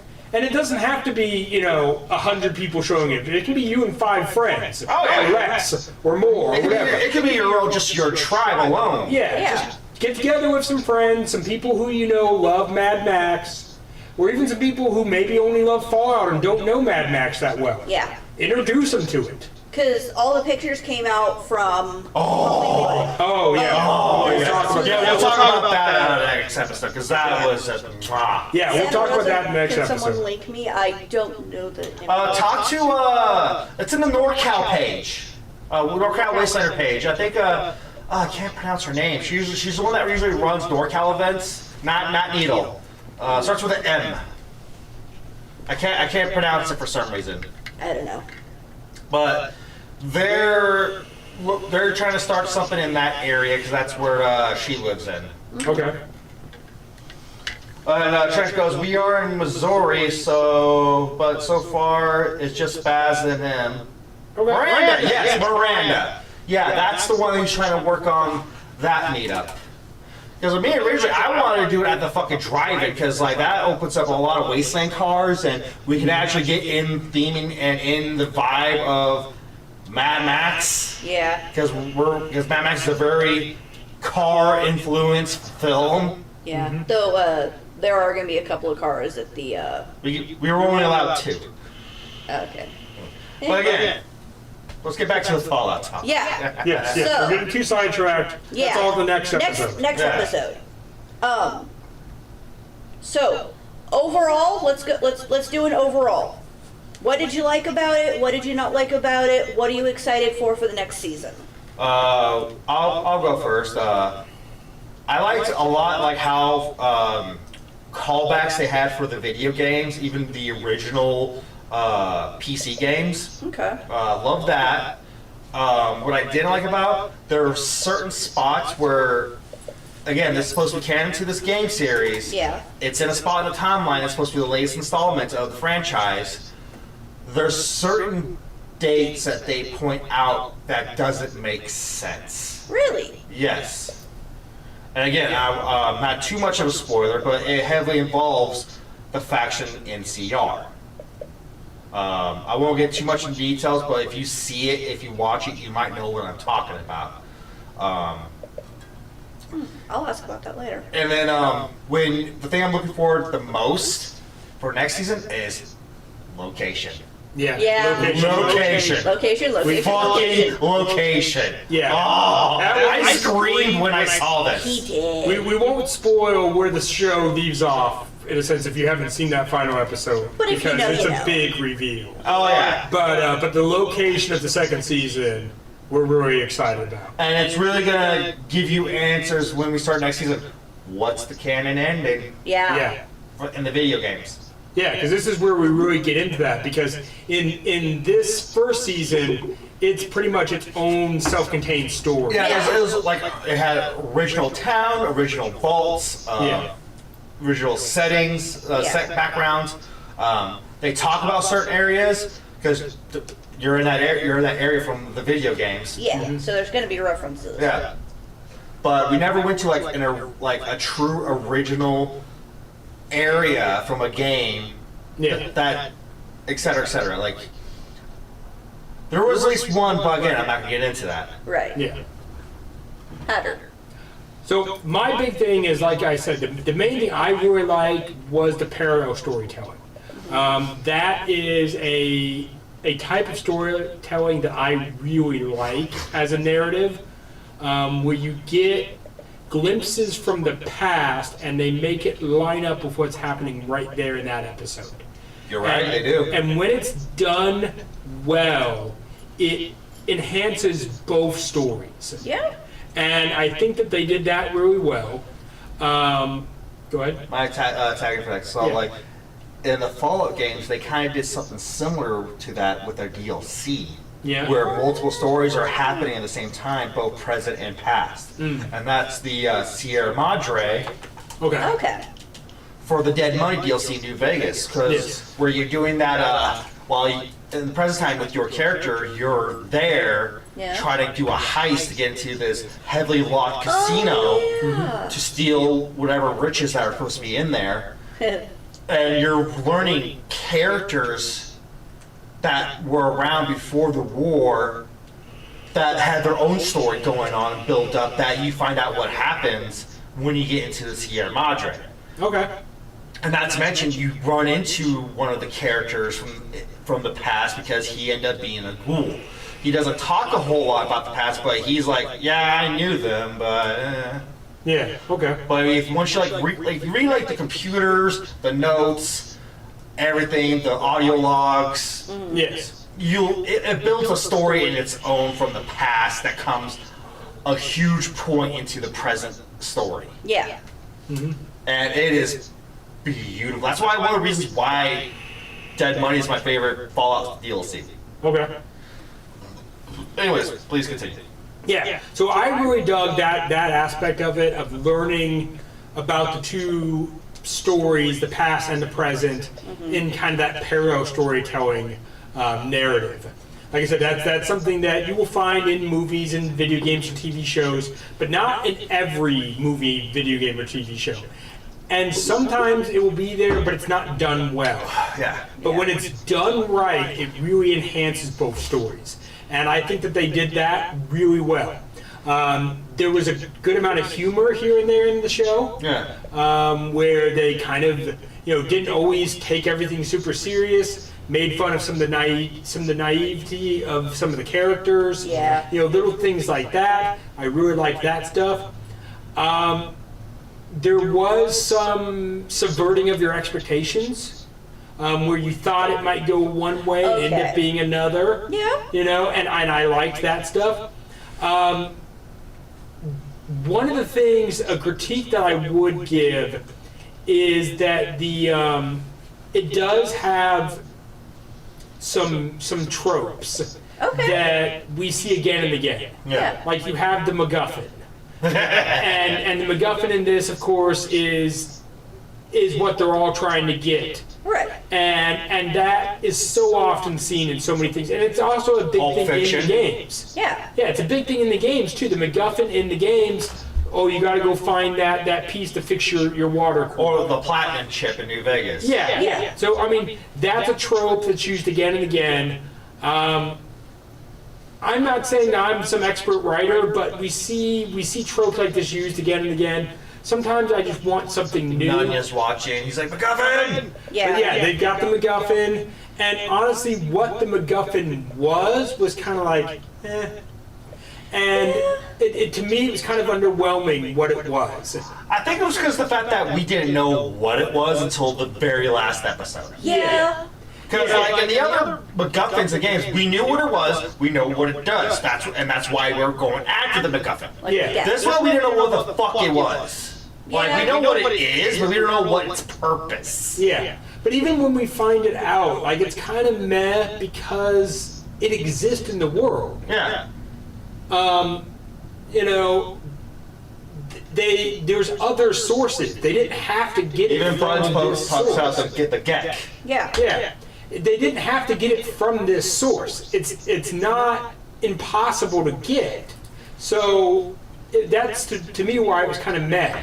Okay. Because I get it. they could have got it a dozen ways, but they got it the hardest way, and they made the whole story about that. Yeah. Yeah. But there's lots of sources for the same thing, so it's like meh.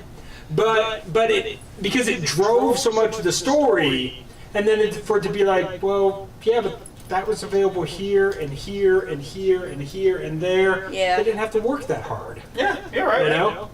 So that was kind of mad to me. But other than that, the overall story, the overall character building, the world building, I loved all of it, for sure. Yeah.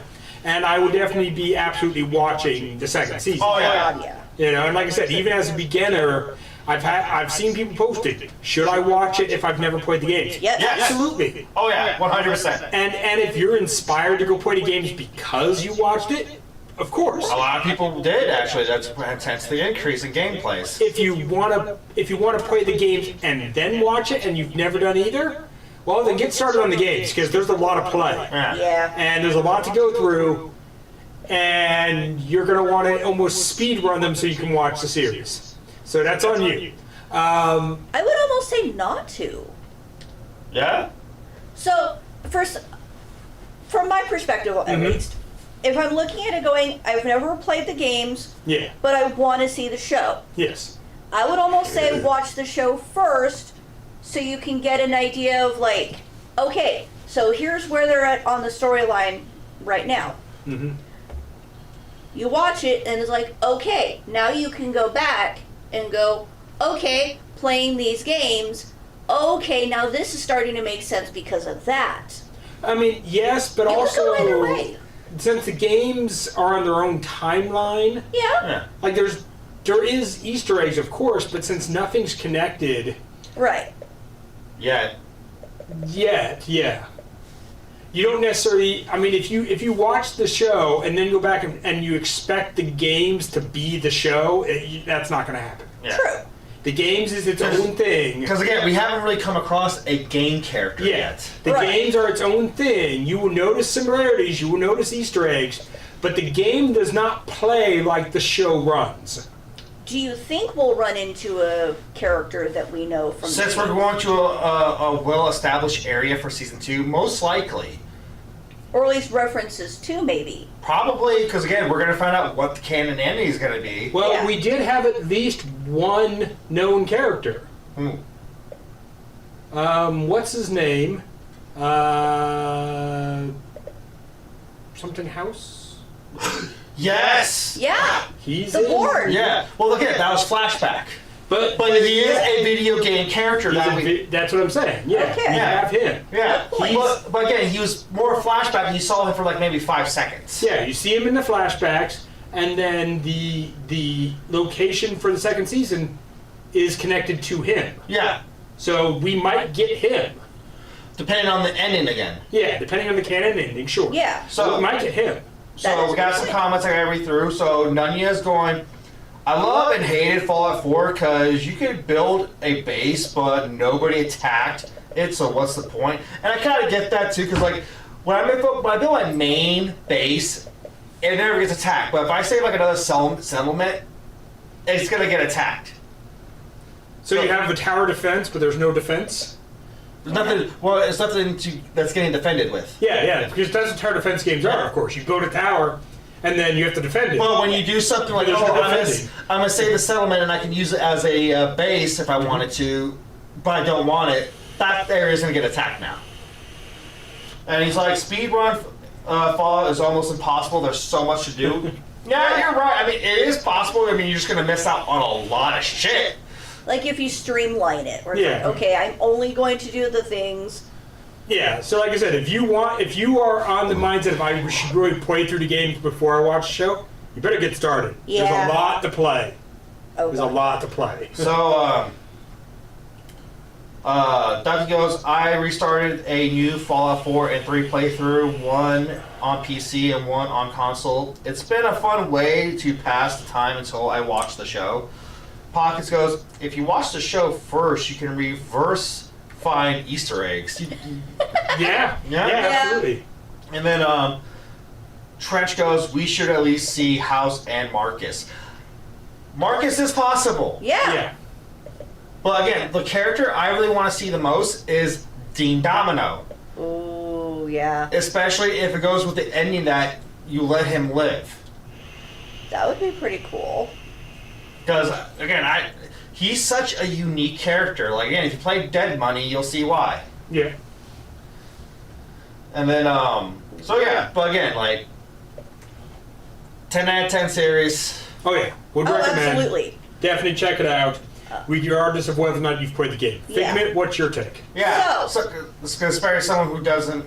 You're a background game player. Yeah, I never played the games myself because I don't have the attention span, but I watched quite a few people. It's a long play. game, and there's a lot of them. There's a lot to do. Yeah. So I've sat there and watched you play.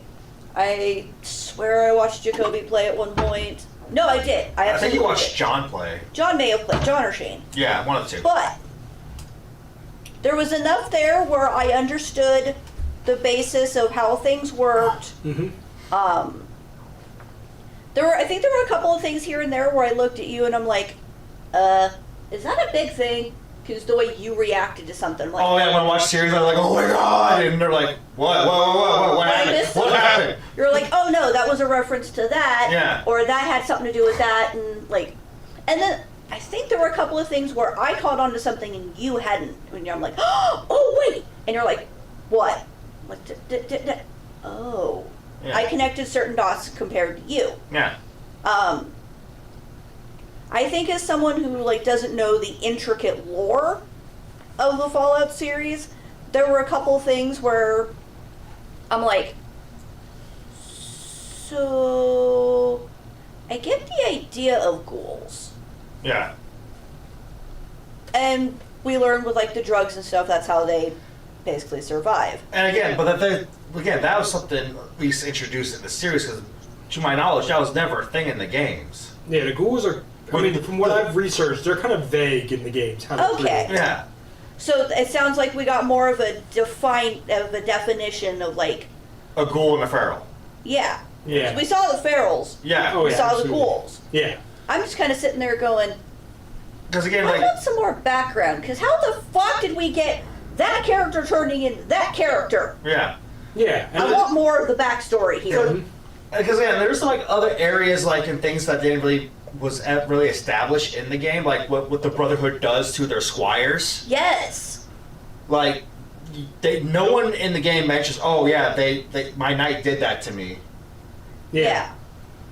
But I love the reference with that they did with Brotherhood Knight, and they had their squire who follows them carry this giant ass fucking bag. That was amazing. The bag is as big as them. But here's the Bigger. thing: it's basically Bigger. a shout out what you do with your companions. You make them just haul all your shit, just so you're not overcapacitated on weight. Gotcha. Okay, yeah, see? You make them the mule. Yeah. Gotcha. Yeah, I do love the fact that the squire is the mule, and the bag is ridiculously big. It's like Ultimate Caddy 3.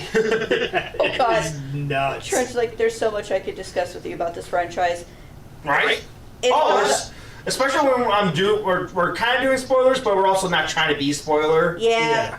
I think if anything, we're spoiling small little bitty things Yeah. to where it doesn't have like a major plot point. Yeah. Yeah. Yeah. Cause like I'll admit, like I enjoyed the main story, but watching Norm, Norm's story was really I good. love Oh yeah. Norm. Norm was awesome. He went from basically like A little chicken shit. chicken Yeah. shit to no one wants to go look this up. My balls are I bigger than know. yours, big guy. And he Right. knows. Yeah. And where they left off with his story, it's We don't know. Yeah. We don't know. what the fuck is gonna happen to him? And we got the typical cliffhanger at the end of the season. Yeah. Yeah. And I absolutely. like that because you see, like, I will say one of the things I really liked is you saw Lucy's journey out into the real world, the surface, but then you also saw, He's The- Norm. He's diving more into his own vault. and the backstory there of like how things happen because he starts noticing the little things. Like this is kind of sus. Yeah. This is very sus. Oh, yeah, That definitely. happened, and then that happened, and then that happened. Yeah. And then like when he's trying to like talk about it, they're like, "What are you talking about, Norm?" I don't know. Yeah. You start. Or someone who actually would know about it. They're too scared to say anything. Yeah. Norm is Charlie Day or Charlie from Always Sunny with the big old wall yeah. connecting all the Yeah. dots, you know. Yes. Yeah. Like, this is connected here. Like, I can't wait.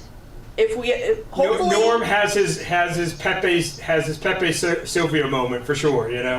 like I'm hoping it happens, and it should. Oh, hold on. Let's see. Trench goes. Oats got the fact that you only meet the chosen one in New Vegas. Yeah. Yeah, there's little innuendos because apparently, what is it? It's supposed to be fucking no bark something like the crazy old man from Novak. They're saying that he's the chosen one from the Fallout earlier games. because there's a lot of hints with him. Yeah. And especially you come near Novak, you find a crashed highwayman, which is the one working car in any Fallout game, and the chosen one gets it in Fallout 2. Hmm. Yeah. But I will say, I'm hoping that we see Lucy and Norm meet back up at some point. Yeah.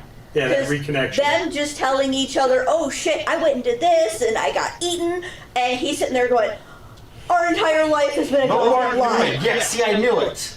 Okay. And just that back and forth between them. Yeah, because they've both gone on their own separate journeys to learn the Yeah. truth. We were talking about this for the next season. Yeah. A kind of cameo that we would love to see.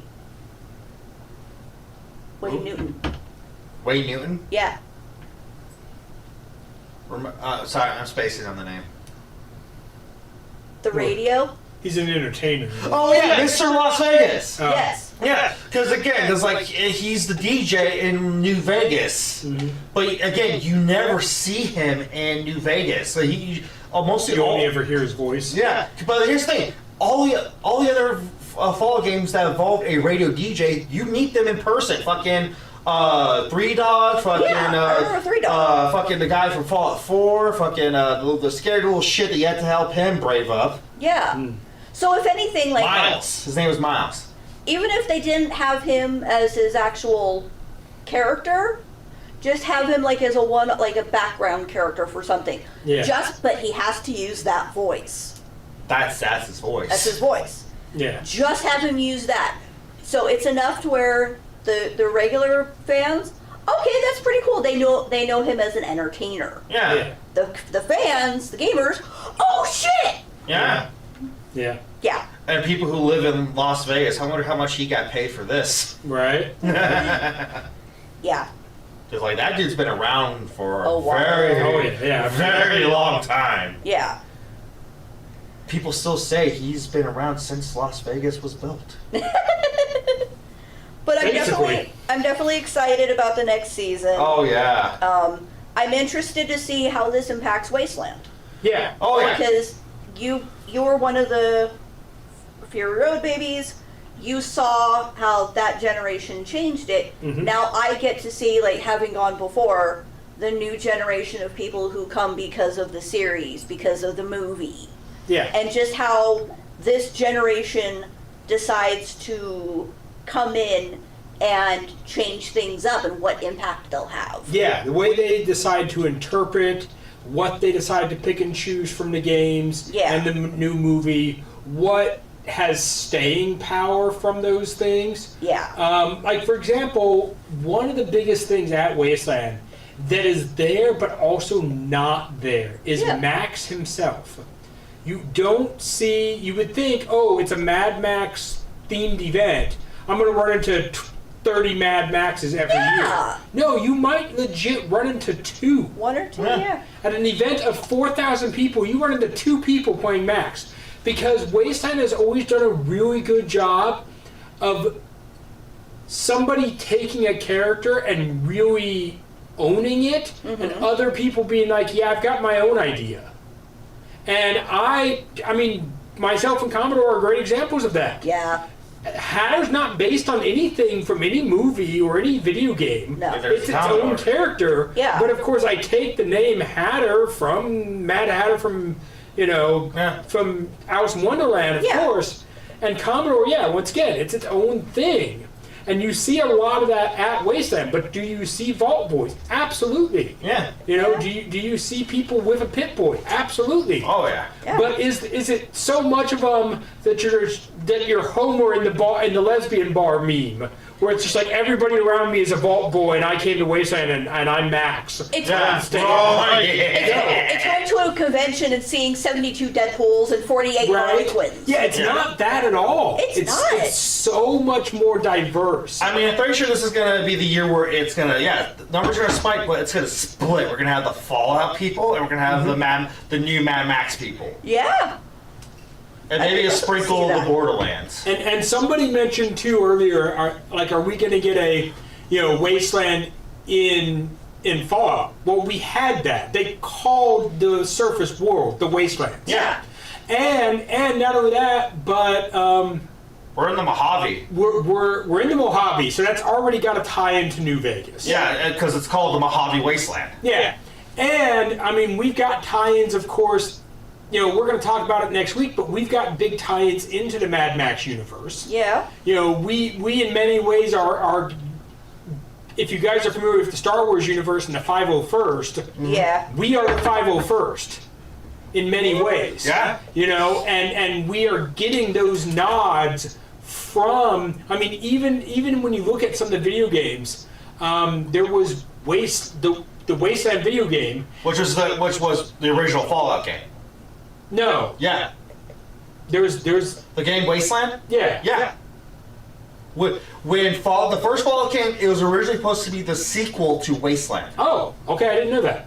Okay. Well, they eventually made a sequel to Wasteland. They used a bunch of legit Wastelanders as inspiration for characters for Wasteland 2. Yeah. Okay. Oh, And so Wasteland influences the genre. I believe that was 2014 that happened. Yeah. So Wasteland is influencing the post-apocalyptic genre, and the genre is influencing us. It's back and forth. Oh yeah. It's a back and circle. forth. It's a circle. Absolutely, yeah. And if you pay attention, you will see it in both things. Like I said, the Wasteland 2 video game, the Mad Max franchise, you will see the two play off of each other. So there will absolutely be influences in the event Holy that you will shit. see in the game and vice versa, because the event is growing big enough Yeah. that there are people, and even in its smaller forms, I'm willing to bet that there are people who make the Fallout games that know Wasteland exists. Oh, I'm against that because you're actually on point with that. Yeah. Because when you, for those who are familiar with the little mini game, they can get like any console, your phone, whatever. Fallout Shelter. Yes. There, you can do quests in these games. There's also there's a character or tribe I need another beer. named Road Rash. Shit, nice. And in Fallout 4, there's a raider group called the Rust Devils. Oh, fuck! Damn. I did not know that. Yeah. So when I pointed out, like, what the fuck is this? Yeah. So someone's going, someone's done their fucking research. Yeah. So someone from Bethesda is aware of fucking the Wasteland Weekend event. Yeah. That or Jared has connections because he is in the video game industry too. That Yeah. could be He's a done thing. voiceovers. Yeah. For video games. Yeah. Yeah. Again, Jack Sparrow and Kingdom Hearts. Yeah. Yeah. He's done voiceovers. He's done voice acting. So yeah. So again, a fucking circle. Self-fulfilling meta. Yeah. Like I said, Oh yeah, Wasteland- it's meta. It's so fucking meta. So yeah, if you want to know, is Wasteland in Fallout? Yes. Is Fallout in Wasteland? Yes. Everything influences each other, and I love that about it, for sure. Right? So, You know? I have a question you guys might have an answer to. Mm-hmm. So I know that to be build a tribe in the city, you obviously have to test it beforehand, show off, send pictures in. Mm-hmm. Do you know if that timeline has passed yet, or For are this they year? for this year, or if it's still open? I think it's still open because Selection process, yeah. Here's also a thing for Wastelanders. Tickets go on sale May 14th of this month. Right. So that's usually the first thing the event does is try to get tickets to be sold. Yeah, you can still apply for themed camping. Because I'm thinking there might be like people who are into this, and then of course a lot of us are neurodivergent, so of course we fall down the rabbit hole of, okay, I just found this amazing show, Fallout. They start diving straight down the rabbit hole. Go ahead. There's another camp. It's no longer around, but it was there for a good while before pandemic. It was one of the first camps I made friends with that it was heavily Fallout themed. It was called Junktown. Oh, yeah. I know Junktown. remember Because Junktown. Junktown is an actual fucking place in the original Fallout games. Okay. We have Junktown Funk. Yeah. So, I could easily see a group of friends who found out about it, dive down the rabbit hole, find out about Wasteland, and they're like, wait, we can go live this, build our own fucking spot, Yeah. Yeah. and decide that, hey, we want to go all out. And so they're like building and putting all that together. So this year, I wonder if there's going to be any new tribes and buildings. Like a first year that's going Oh, to yeah. Well, that's also a thing with a lot with Wasteland Weekend. Every year there's some big new thing. Yeah. Yeah, and there's often a first year tribe that just Blows it out of the water. blows it out of the water. Absolutely. And so Hell, yeah, the Goldcrest. yeah, if you know you're just discovering it, and if you buy your tickets when they come on sale, Yeah. you absolutely have a time where you can basically go build your camp in your backyard or somebody's backyard. Yeah. Yeah. Take some pictures, send it into the event, and get a placement in the themed area. Yeah, so you can The go. timing does exist. Yeah. If you have the resources and you want to put in the effort, absolutely. Because I could totally see someone doing something like that. Mm-hmm. Huh? Be interesting to see. Yeah. Yeah. Matter of fact, if we'll put it out there now in a sense, if we end up coming across that, yeah, we'll absolutely try our best to cover. Hey, this tribe is the Amazon Fallout tribe. This tribe is the Furiosa tribe. Like, once we get those tribes and we come back from the next Wasteland, yeah, of course, we'll talk about the new groups and what they brought. My mind went to a different place when you said Amazon Fallout. I'm thinking of like a tribe of giant women. That could be a thing too. I'm like, yeah, Amazon Fallout. Sign me the fuck up. Death by Snoo Snoo. Death by Snoo Snoo. Make it happen. Yeah. Make it happen. Snoo. I have Katie for that. I mean, Oh yeah, Katie's definitely Snoo Snoo. oh.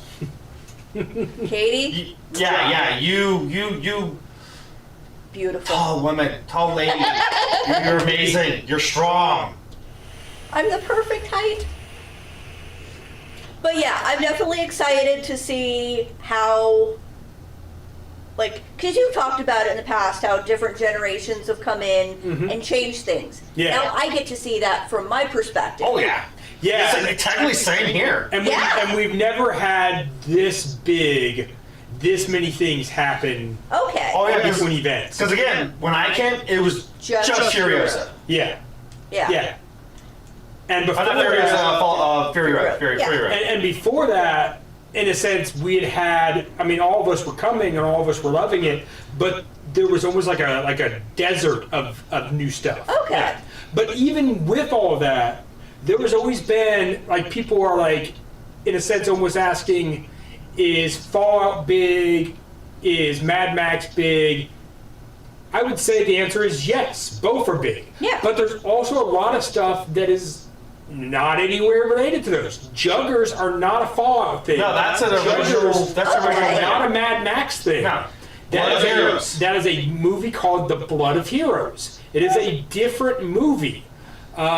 There's a I have number to watch it of other. sometime. There's It's really nice. the post office that we have is more inspired by the movie The Postman. And then of course the fucking outpost. That's Waterworld. Yeah, we had for a long time a whole Waterworld section. Now The we D. have the Outpost. Yeah. The D's. What about The D's the was from Waterworld. the little battle bots things? So BattleBots I don't think I've seen that in any particular movie. Okay. I think those are legit, actually, BattleBot competitors, and they're like, yeah, let's make this Wasteland. Yeah, no, the guy who runs that, Jerry, is somebody who was involved in the old BattleBots TV series. And has been a long-time Burning Man person and is a legit very intelligent engineer. Okay. I mean, it fucking works. And so, yeah, he introduced the BattleBots. When they brought back the BattleBot series, also several of the people from our BattleBots community were on that series and competed. And crossovers, the people from that series, some of them showed up at Wasteland with their bots. If you followed it, you saw it all happen, and I saw it all happen. Fuck. So BattleBots is not necessarily related to any post-apocalypse, but it just kind of works for And the Cage Gladiators, that's to my knowledge, a whole original thing. Yeah, It's that's not from anything. That's not from anything either. Yeah, the Cage Gladiators with the improvised armor is really an influence from SCA heavy fighters who wanted to fight at Wasteland. Yeah. Okay. You know, and develop their armor around that theme. So, with that, I kind of have another question. Mm-hmm. Is there something you've seen come in one year where it's like, it's almost questionable, but it's like not in like, say how to phrase this.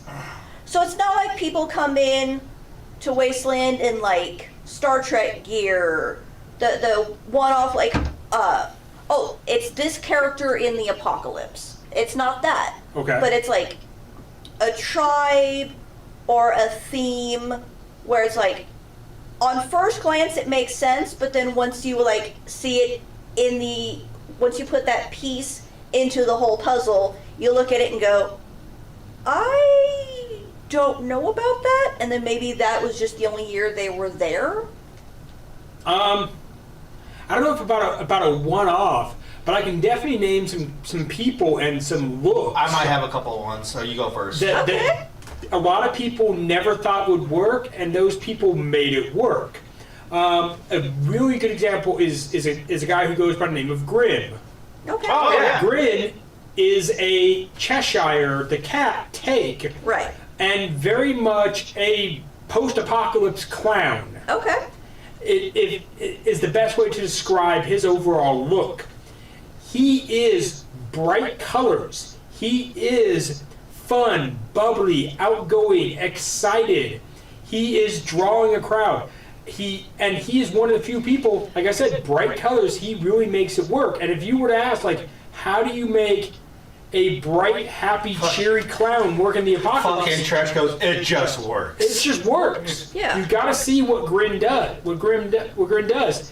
He does an amazing Cheshire look that really fits in well, and he's part of Dukes of the Nuke. Yep. Yeah. And there are other examples like that for sure. He was my first match at for You Are Waiting. Yeah. Well, because I remember That's how I met him. either my first or second year. Yeah. Maybe second year. There was like a tribe of clowns. They were out in the city. Okay. Or The out- carnival?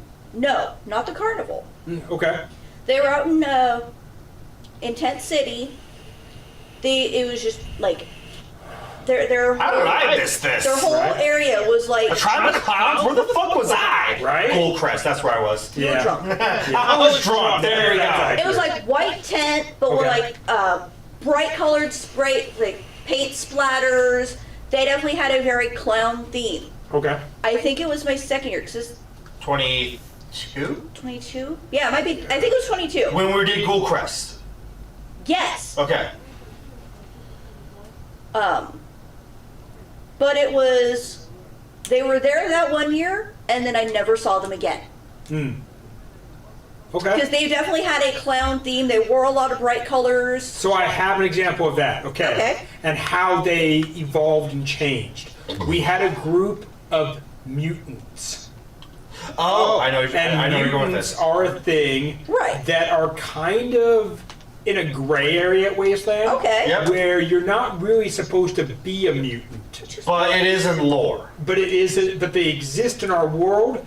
But the way it's always been explained is you are survivors of the apocalypse, not necessarily victims of the apocalypse. Okay. So you could be a mutant hunter, which we have a group of mutant hunters. Yeah, I remember that my first year. And you can be a zombie hunting group, but you shouldn't show up as zombies or mutants. Yeah. Now, why is that? I think they're trying to keep it more pure to like the Mad Max stuff, because the Mad Max you don't really see. That's like the basis. Well, not only that, but they're trying to keep it more real world and less straight up sci-fi. Okay. Because like we have a lot of we have a lot of Fallout stuff, but there's certain Fallout things we can't have. We can't Right. have. I'm not sure if we're allowed super mutants, because if we're not allowed mutants, we can't. super mutants. We can't have anybody walk around in power armor Yeah, power armor is not allowed. or any laser or plasma guns. Yeah. Okay. Yeah, because that's too sci-fi for that. Yeah. Okay. And it's the same thing with a zombie. A zombie is just too sci-fi. Too horror. Gotcha. And a mutant with all the extra limbs and whatever else is just too sci-fi. But to say that you've seen them out in the wasteland and that you've killed them, yeah, That part's campfire stories exist. Yeah. We tell tall tales. Folklore. Whether you really saw it or not, who knows? Yeah. But you say you saw it. You say you killed it. You say you're a mutant hunter. You could also say, hey, I've got this rock that keeps tigers away. Look, there's no tigers at the event. This rock works. You know, like that's how folklore, and that's how you keep a job as like, pay me to keep away the mutants. Hey, look, there's no mutants. Pay me more. You know? Yeah. So I actually have a. So, well, just to finish that up real quick. Yeah, go ahead. The mutants showed up 1 year. Okay. They found out in a sense that, hey, you can't be a mutant. They are now the carnival. Caution tape? Oh. Caution Tape Carnival was the mutants originally. Oh, wow. Okay. They went on to redefine their look and their gimmick. That's quite and the that's who change. They are. That's yeah. quite a fucking change. Yeah. Yeah. So I actually have one answer to your question. Okay. This was literally just, I saw it 1 year and never again. I want to say this was 2016. Okay. Okay. It was a car. It was a specific car. They basically made a Joker car from Batman. Oh yeah. Okay. That car's been around a while. It's been Yeah. at Comic-Con and stuff too. Yeah. Yeah. Well, yeah, that's Comic-Con though. Yeah. It was like a beat up, banged up cop car with a lot of spray paint with Joker on it and smiley faces. And Yeah. A lot Okay. of green, red, and purple and shit. But it was like beat up. Yeah, but it was the primary of it was Batman, Gotcha. not Mad Max or Fallout. Okay. So I thought that was weird. I mean, it kind of works. Like, it's all banged up, and a lot of people run around fucking abandoned cop cars and shit. Yeah. But, like, Batman? Like, I'm a big Batman fan, but when I'm in that Wasteland event, I don't think Batman. Yeah. Yeah. Okay. And after that year, I never saw it again, because I actually met the car owner. He was actually trying to sell it to me for, like, $2,000. Oh damn. I didn't have $2,000 or else I would have bought it. Yeah. Yeah. But Okay. the next year I never saw it, so I can only assume they end up selling the car. Yeah. No, I would think. Needle's here, says fuck you. Fuck Fuck you. you. I would think honestly that he probably still owns it. He just doesn't take it to Wasteland anymore. Probably. Because that car, I had seen it for several years before Wasteland, before it ever showed up there. Yeah. At WonderCon and at Comic-Con. That exact car by that exact owner. I knew Okay. him in passing, not like we're best friends, but in passing, I knew him for a long time. And then he showed up at Wasteland. And then I've still seen pictures of that car till this day going to Comic-Con. I don't think he sold it. I just think he stopped bringing it to Wasteland. That or Adam said it wasn't okay. That's what I'm saying. He realized he took it his first year at Wasteland, realized it didn't work, and still probably owns it. Yeah. But just doesn't Gotcha. bring it to Wasteland. Yeah. Okay. Again, I just remember that he tried to sell it to me, so that's why I probably thought I never saw it, because maybe it got sold. And Maybe he did. Maybe somebody else bought it, and they're the one that takes it to Comic-Con. Maybe. Yeah. But I do know it still shows up at WonderCon and Comic-Con. Okay. All You right. know? Okay.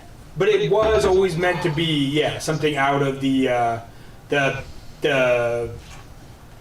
newest the biggest Batman series that was the new one, Christopher Nolan. Okay. Batman Oh, series. Dark It was meant Knight? to- It was meant to be out of the Dark Knight series, a replica Okay. out of there, yeah. But yeah, fucking, that was basically mine. I was like, what the fuck is this? And there was another one, but like, I saw how it could fit, but I never saw it again. Yeah.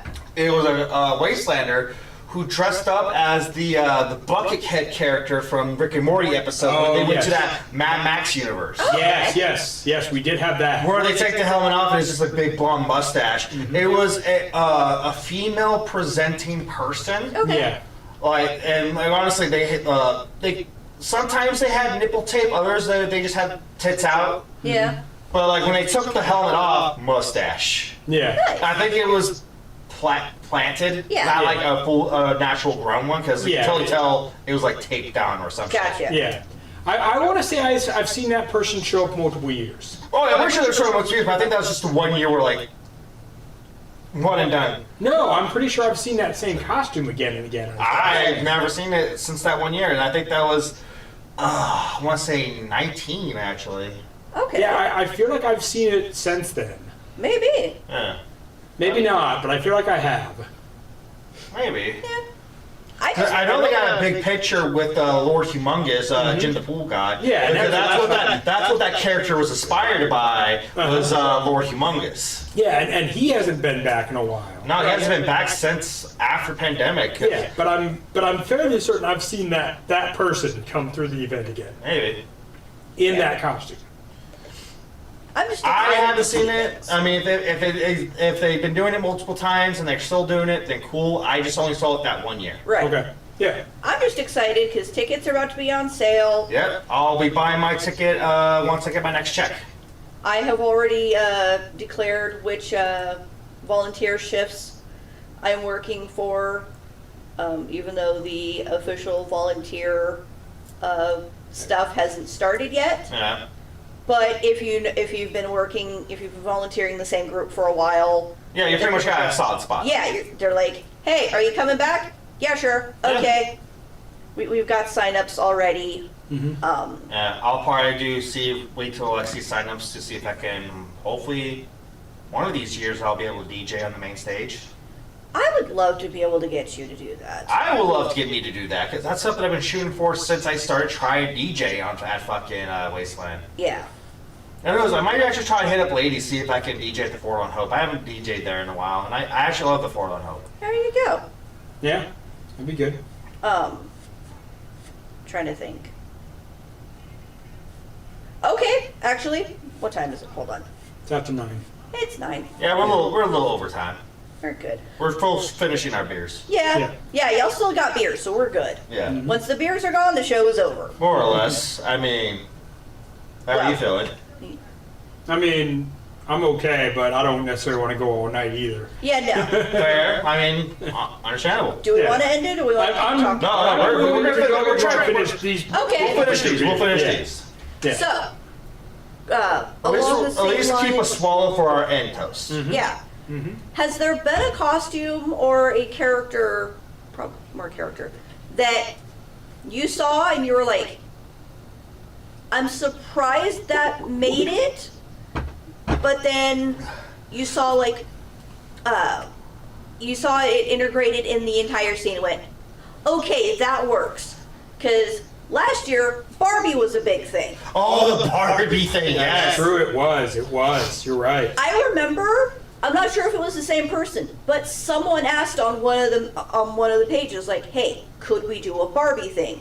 And Jared was like, "Hell no. No, Hell no." absolutely not." Yeah. But they took that and shifted it just enough Oh yeah. Yeah? to where I saw people in like decked out pink outfits, and there was the Barbie box over at the rec room. Yeah. Yeah. A Oh, lot of that's- people were taking pictures Oh, of yeah. that. Oh And yeah. I saw that and I'm just like, okay. Oh, Y'all yeah. made it fucking work. And anytime I saw someone in the pink outfits, I made it a point to go, hey, your outfit looks fucking amazing. Yeah. I mean, I would say, yeah, there's absolutely that type of thing that goes on. Like I said, you have a lot of people who really love like an Alice in Wonderland aesthetic. Yeah. I'm proof of that. Yeah. Hatter is directly inspired by Alice in Wonderland.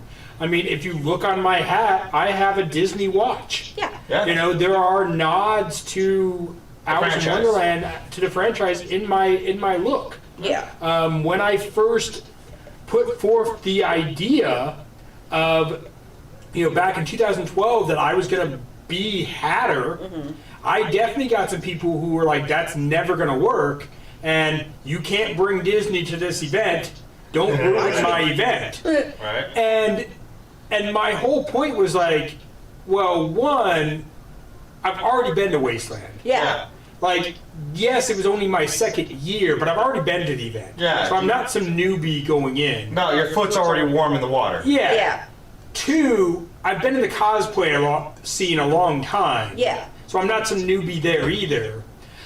Three, like I've done Renaissance Fair and a bunch of other stuff, so I understand how to do theme and lore and stuff like that. Yeah. So like all those things together, I'm like, I'm gonna make it work and look good. Also, 4, Alice in Wonderland is technically not Disney. It's True. not. Disney had an adaptation, and that, of course, became a popular thing, especially in America. True. Because Disney does every fantasy story. Yes. Yes, exactly. Yeah. Alice in Wonderland is Lewis Carroll. Yeah, it's a fucked up book. And it existed, long before Disney took it. And that was my other thing too, is when I said I want to do Hatter, everybody went Disney, and I went, no, Alice in Wonderland. The book. The book. Yeah. The book that predates the Disney movie. Yeah. And have I seen the Disney movie? Absolutely. Was it yeah. a big part of my childhood? Absolutely. Yeah. But was I going to show up as that Mad Hatter with the big goofy hat? No. Like never. Not a chance. Like- With the big ass lips accent. Right? Yeah. So I was going to find my own way to integrate it well. Yeah. And I had people... You made it your own. Yeah, and I had people that very first year who were like, came up to me and basically told me like, hey, I gave you a lot of hate online, but you did well. Yeah. It works. That's awesome, actually. That's good. Yeah, and it was really cool to get that because You gave people second thoughts. the amount of negativity that I got because I posted like, hey, this is what I want to bring. And then Sorry, go ahead. the negativity that followed, I decided I would wear the outfit one night because I had to do a shift as the announcer for our show that we were bringing, me and my friends, me and my camp. Right.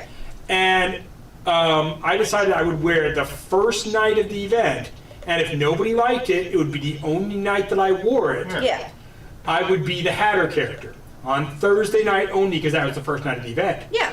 Well, the character was a hit, so I wore it literally the rest of the weekend.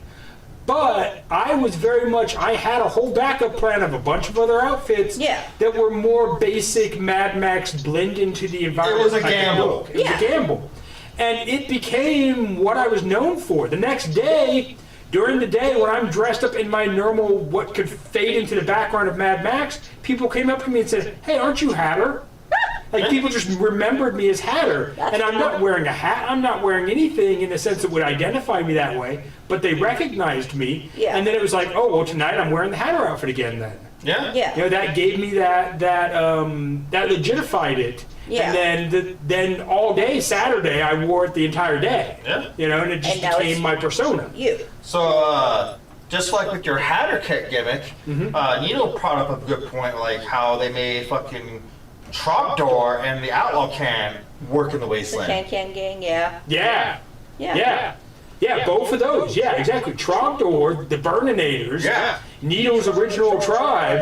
Yeah, that's not Wasteland. It's totally not Wasteland, but they made it Wasteland, and it was amazing. Works. Yeah. I love the nod. And I'm thinking like Wasteland Elvis, Charlie Chaplin, like those two. Yeah, Wasteland Elvis, Charlie Chaplin. I know Elvis's story. I don't know Charlie Chaplin's story. But like the Yeah. idea, Because he doesn't fucking talk. because you No, he mentioned doesn't, it yeah. before, and I'm like, how the fuck does that work? Well, from what I remember what Wasteland Elvis's story was, like, he heard about the Wasteland event, but he didn't know the full thing about it. He thought it was just a regular costume event. Yeah. So he had an Elvis outfit. So like, I'm gonna bring the Elvis out here. Yeah. And then we looked around this Mad Max style post-apocalyptic in a fucking Elvis costume. Yeah. He was like, I gotta do some things. He's like, I showed up at the wrong party. yeah, this is not where I parked my car, kind of shit. Yeah, exactly. To the work Exactly. car. And then like, sure enough, people. They were nice to him toward the point of like, oh, and then like, yeah, fuck, you're Elvis, all right. Yeah. And then he made it work to where he altered his outfit to where it's more post-apocalyptic. He had some armor and shit. And now he's Wasteland Elvis. Yeah. And he's like one of the biggest celebrities out in the wasteland at the moment. Oh yeah. Yeah. He's like, To this day. Yeah. And another Because he became famous by a fucking mistake. Yeah. And another great example would be Big Disco. Disco, yes. How does a white disco suit fit into the apocalypse? Just think about that. No idea. Like, doesn't. I think Disco Stew in the Basically, Simpsons. It yeah. doesn't. But Big Disco brings it and makes it work. Yeah, he got his fucking raggedy white suit, and he just added a shit ton of fucking broken CDs and DVDs and whatever, and he just turned himself into a fucking a fucking 6'8" disco ball. Yeah, that's the other thing. He's a tall ass motherfucker. Yeah, he's like slightly taller than me, so he's probably like roughly, I want to say 6'5", 6'6". Yeah, I something just around there. picture him like covering the outfit in glue and rolling around in a bunch of broken AOL discs.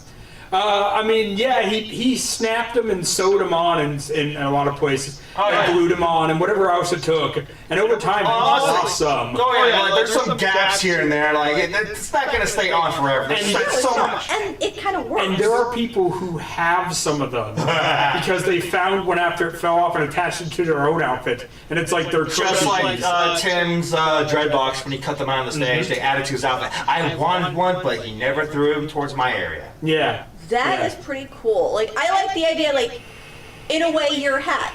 People taking stuff that they found, either bartered, traded, or hey, I legit just found this, like, from someone else's outfit. I'm going to incorporate it into mine, because now they can take their lore and attach it in a way to that person. Yes. Where it's like, oh shit. Yeah, like your That's key. pretty cool. And Yeah. and the balls on your hat. Yeah. Yeah. Yeah. Well, I mean, almost, I'd say probably a good 50% of what's on my hat was given to me by somebody. Oh yeah. Yeah. Other stuff I put there, of course. Yeah. But yeah, a good majority of it was given to me, including, is it still on there? You're talking about the paintbrush? Oh, yeah, it is. Paintbrush is on that side. The Yeah. paintbrush, which was given to me by my bounty hunter, Yeah. who also ended up being able to kill me. Yeah, one of the successors. One of the successors gave me that. You know, that's one of my favorite pieces for sure. Yeah. You And know? honestly, I want to bring this up too, since we're bringing about like how we were given stuff and it made it part of our persona and shit. This fucking stage. Yeah. A lot of our decor was given to us, like this Wasteland Talk sign, the piece of the D's, the Yangling sign, fucking the spicy lewd painting of Tooch, Yeah. We, David Force choice fucking posters, Spanky behind you. yeah. Spanky right here, and a Ghoul Chris authentic portrait of the Silver Shroud comic book was handed to me by my tribe leader. Yeah. He didn't know it was gonna go on this. He was like, "Here, hold on to it, because I know you like it." Our framed piece of The D's. the D's. Yeah. That came with an autographed poster, Wasteland style frame of the Deacon of Dennis Hopper. Yeah.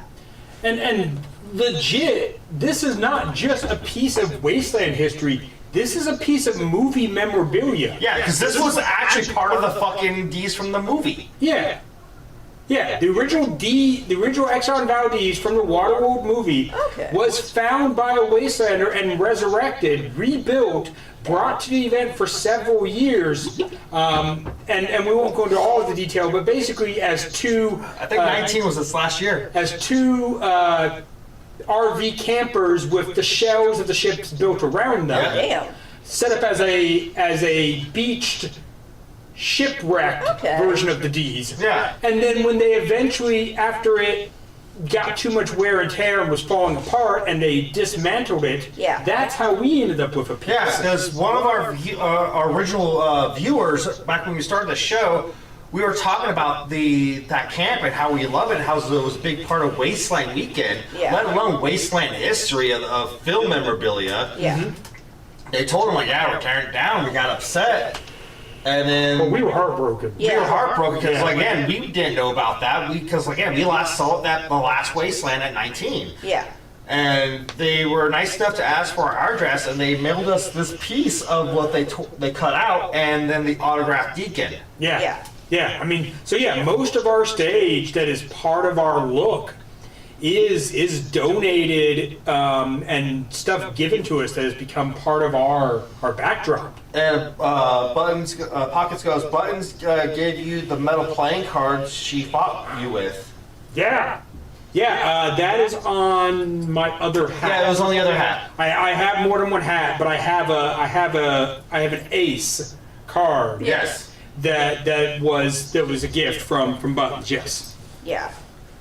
Yeah, I'm and, excited to and see. like my other coat has like a toe tag on it. I mean, there is so much lore built into my outfit. What? Completely related / unrelated. That just reminded me. I want to look into setting up another introvert barter Fuck yeah. set. Those are amazing. I love the introvert barter stations. They're popping up more and more, and I love it because I find out where they are, and I almost want to see if I can put together like a list of like, hey, where are these going to? Well, I be? have a map of where they're at located. Yeah, 'cause like, I put it can't on go the around them. DXC map. Yeah. Like introvert barter right here. Yeah, because a lot of places they either have like a little shelf or they have a table where it's like, hey, Yeah. Have fun. it's more honor system. Yeah. Leave an item, take an item. Yeah, and I like that because Some people, it's hard to approach people you don't know. Yeah. I was taking Dougie around their first year. It was like, okay, let's go check these out. And the introvert barter things, like you would think that, okay, because you can just leave stuff, there wouldn't be any cool things there. It'd be like the free candy at Halloween. Yeah. Free candy bowl where someone would just take Well, it like and when I stuff. went to the introvert bar, that's where I found that cool fucking Mad Max official soft shotgun bottle opener. Yeah, Wait, is that in this pocket? it might be. Let's play what's in Commodore's pocket. Oh God. But there was a lot of stuff there to like stuff. It might be somewhere else. A 3D printed dragon. Remember I brought this up on the last episode. Snacks, electrolyte packets. Where it's like, hey, you know what? I'm not comfortable going It's up not and here. talking to people yet. Yeah. But I know I can do this. Oh, yeah. And it's at their comfort level. Because there was some pretty cool stuff there. It's not just like the junk drawer. And I'll admit, yeah, there was some of that stuff. There's there. someone random like, why is this fucking here? Like a piece of gum. Yeah. Like, But there was some stuff there where it's like, I processed it under the line of one man's trash is another man's treasure. Like, hey, you know what? This little thing didn't work for me. I'm gonna put it in there. Someone else comes in. Oh shit! I've been looking for a piece just like that, and then they pick it up, and it's like one of the greatest things they picked up that weekend. and Yeah. there's some things in the introvert bars where there are things something useful like sunscreen, Yes, a needle and thread. Yeah. Electrolyte pack. electrolyte packets. Fucking first aid, a little mini first aid kit that has like maybe like band-aids, Yeah. antiseptic wipes, and a triple antibiotic ointment. Yeah. Yeah. Yeah. Absolutely. Yeah. Like something that can help you with while you're experiencing the wasteland. Something Yeah. and that you might have legit forgotten Yeah. to bring. And I or didn't like even that. think to bring. Exactly. Chapstick. They have chapstick. Yeah. More people need to start using chapstick. Oh yeah. Oh, Needle has. Do you want to read that? Yeah. FYI, if you hear that someone wants to join for the Furiosa movie meetup, they can purchase tickets through the theater IMAX.com at regular price. The 189 pre-purchase tickets holder are reserved in the top 6 rows. Oh, so we got 189 total. Yeah, last I heard it was like 166. It was like 150, 160. Yeah. Oh yeah, Neil. We early in this episode we did mention like our ticket cap has been closed, but if you still want to go, you just have to purchase your ticket normally. Yeah. I mean, you might not be able to share the same seat with us because depending on what seat is available. Yeah. But yeah, we did bring that up. We did not know it was 189 fucking tickets. Holy shit, that's like an estimate 200 people. Yeah. That's actually, thank you for mentioning that. Because the event is before the next show.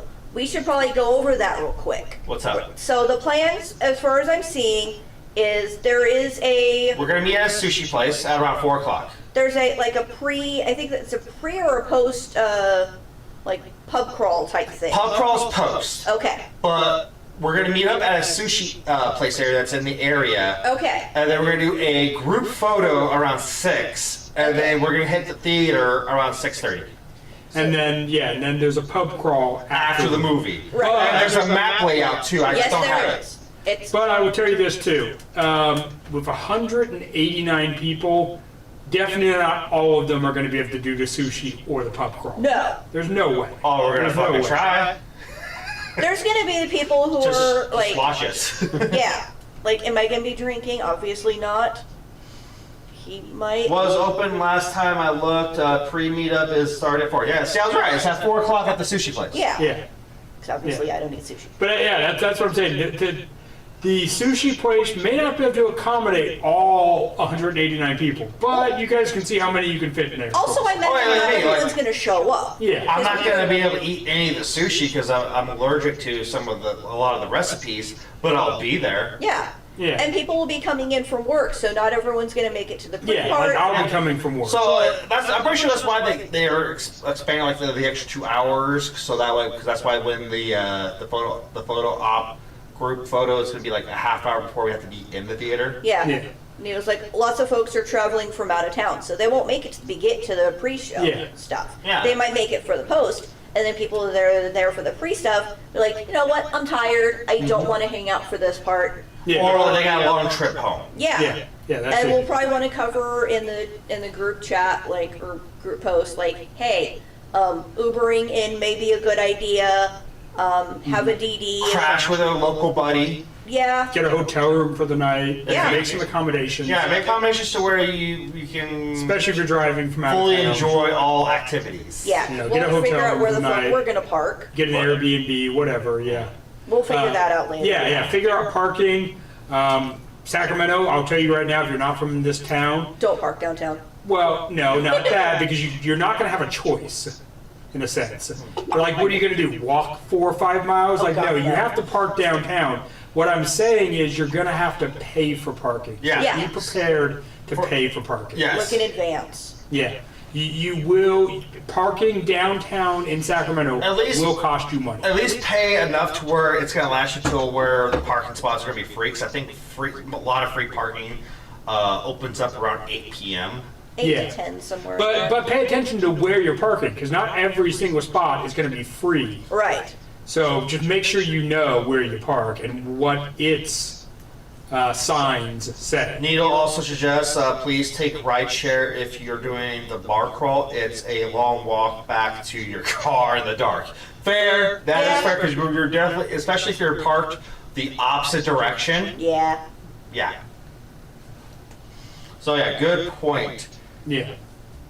Yeah. Or if you get a hotel outside, you can just Uber in, Mm-hmm. walk it, and then get picked up and taken back to your hotel. Yeah. And I mean, and there's nice hotels around, and There you can. are. There's even God, what is it? Is it I'm gonna go with what's the one right there in Old Town and Midtown area? Holiday Inn. There's the Hilton. There's a Hilton, There's there's the Sheraton, there's a couple little motels. Yeah. Yeah, there's stuff right around that area. Holiday Inn is like right between Gold One Center and Old Sac. Yeah, that's what I'm saying. That's what I was trying to think of. Yeah. So yeah, there's lots of options if you're coming from out of town. Oh yeah. And you want to stay close to the theater Yeah. / bar crawl / sushi / all the action. Yeah. Yeah, there's lots of options in Midtown, Old Town area for sure. Oh yeah. stuff within walking distance. Neil's like Larkspur Landing is my favorite. Not as expensive. That one's very true. Yeah. Like, I'm thinking we may just be parking over at a friend's place who Yeah. lives downtown and just walking over. Yeah, I mean, if you know the area and you know where to park that you can get free parking, sure, go for it. Yeah. But if you don't, just be prepared to pay, because you probably will have to pay for at least the first couple hours. Oh, yeah.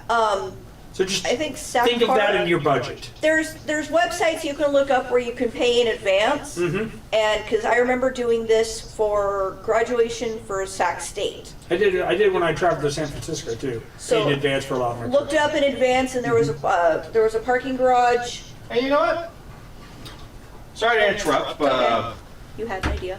I had an idea, and I just want to bring this up because I feel like, as a Wasteland community, I want to share this part of generosity. Okay. And Needle, if you know anybody, please send them our way. If anyone needs to crash in town, if they're from out of town, and wants to make sure they can go all the everything like pub crawl, video, movie, whatever, come crash with us. We have a couch that turns to a bed. We have pillows. We have blankets. We got a futon. We have a futon. And we're willing to help out like a person, a couple, or something like that if they want to crash, so they can fully experience the NorCal experience. We can accommodate 1 to 2 people. Yeah. Yeah, I have one couch that turns to a bed. It's not that there's the floor. Yeah. 1 to 2 people, really. So yeah, for anyone watching who might want to take up on the offer, Needle, if you know somebody that might want to take up on that offer, please send them our way, whether it's me, Hatter, Figment. Yeah. Don't show up if you have cat allergies. Yeah, if you have, I know we've still got cat fur around Oh, yeah. this house. Yeah, we have Ruby in here. Yeah. Yeah. We are definitely a cat household. Yes. So don't show up if you're allergic. I would definitely reach out to your closest friends. That's a wonderful offer. Yeah, again, because we're a Wasteland community. We look out for each other, and I figure we have that availability. I want to try to reach out and help out people because I know they would do the same for us. Yeah. We've seen that. I experienced that. Oh yeah, absolutely. Yeah. Freaking nuclear winter. I've traveled and crashed with Wastelanders. I've traveled and had help from Wastelanders when I had issues with cars or whatever. Absolutely. Yeah. Styling, profiling, and a tow truck at nuclear winter. God damn it. Hey, I had my car broken into in Vegas and had Vegas Wastelanders show up to help me Oh fuck yeah! take care Yeah. of it. Yeah. When was that? That was The wedding, right? Yeah, it was many years ago. I was there Oh. for a trip with my ex-wife. Yeah. We were staying at a hotel, of course. My truck got broken into. Oh, damn. All the contents of the truck got stolen. Fuck. They used the Slim Jim so they didn't smash the windows or anything. Okay. And they cut my battery lines. Oh, what an asshole! And hell? we're definitely going to steal the battery. However, the battery was bolted in place. So they left it behind. But they just fucked it up. But they stole my tool bag, which definitely had the tools to remove the battery. Fix it. Well, not only that, but to remove it. Oh, that's Because such it a was dick bolted in. move. That is such a dick. They were thinking. No, they weren't. That's the point. If they didn't had think thought, that like, much. oh, this bag is full of tools, I wonder if I could remove the battery with the tools in here. Of course you can. They were the tools for working on the truck. Yeah. Yeah, probably, but who knows what time they had. Yeah, exactly. They probably ran out of time, like, I'm just gonna take a tool bag. Fuck you. Yeah. Go look at your battery fix, asshole. Yeah, they stole my tool bag, they stole my coats. Fuck. That sucks. They stole my roadside bag, because I had 2 different bags. One was like the cones and the flares and stuff for the Gotcha. roadside. The other one was a tool bag. Okay. Long story short with all of it, my first thought was, who do I know that lives here? Right.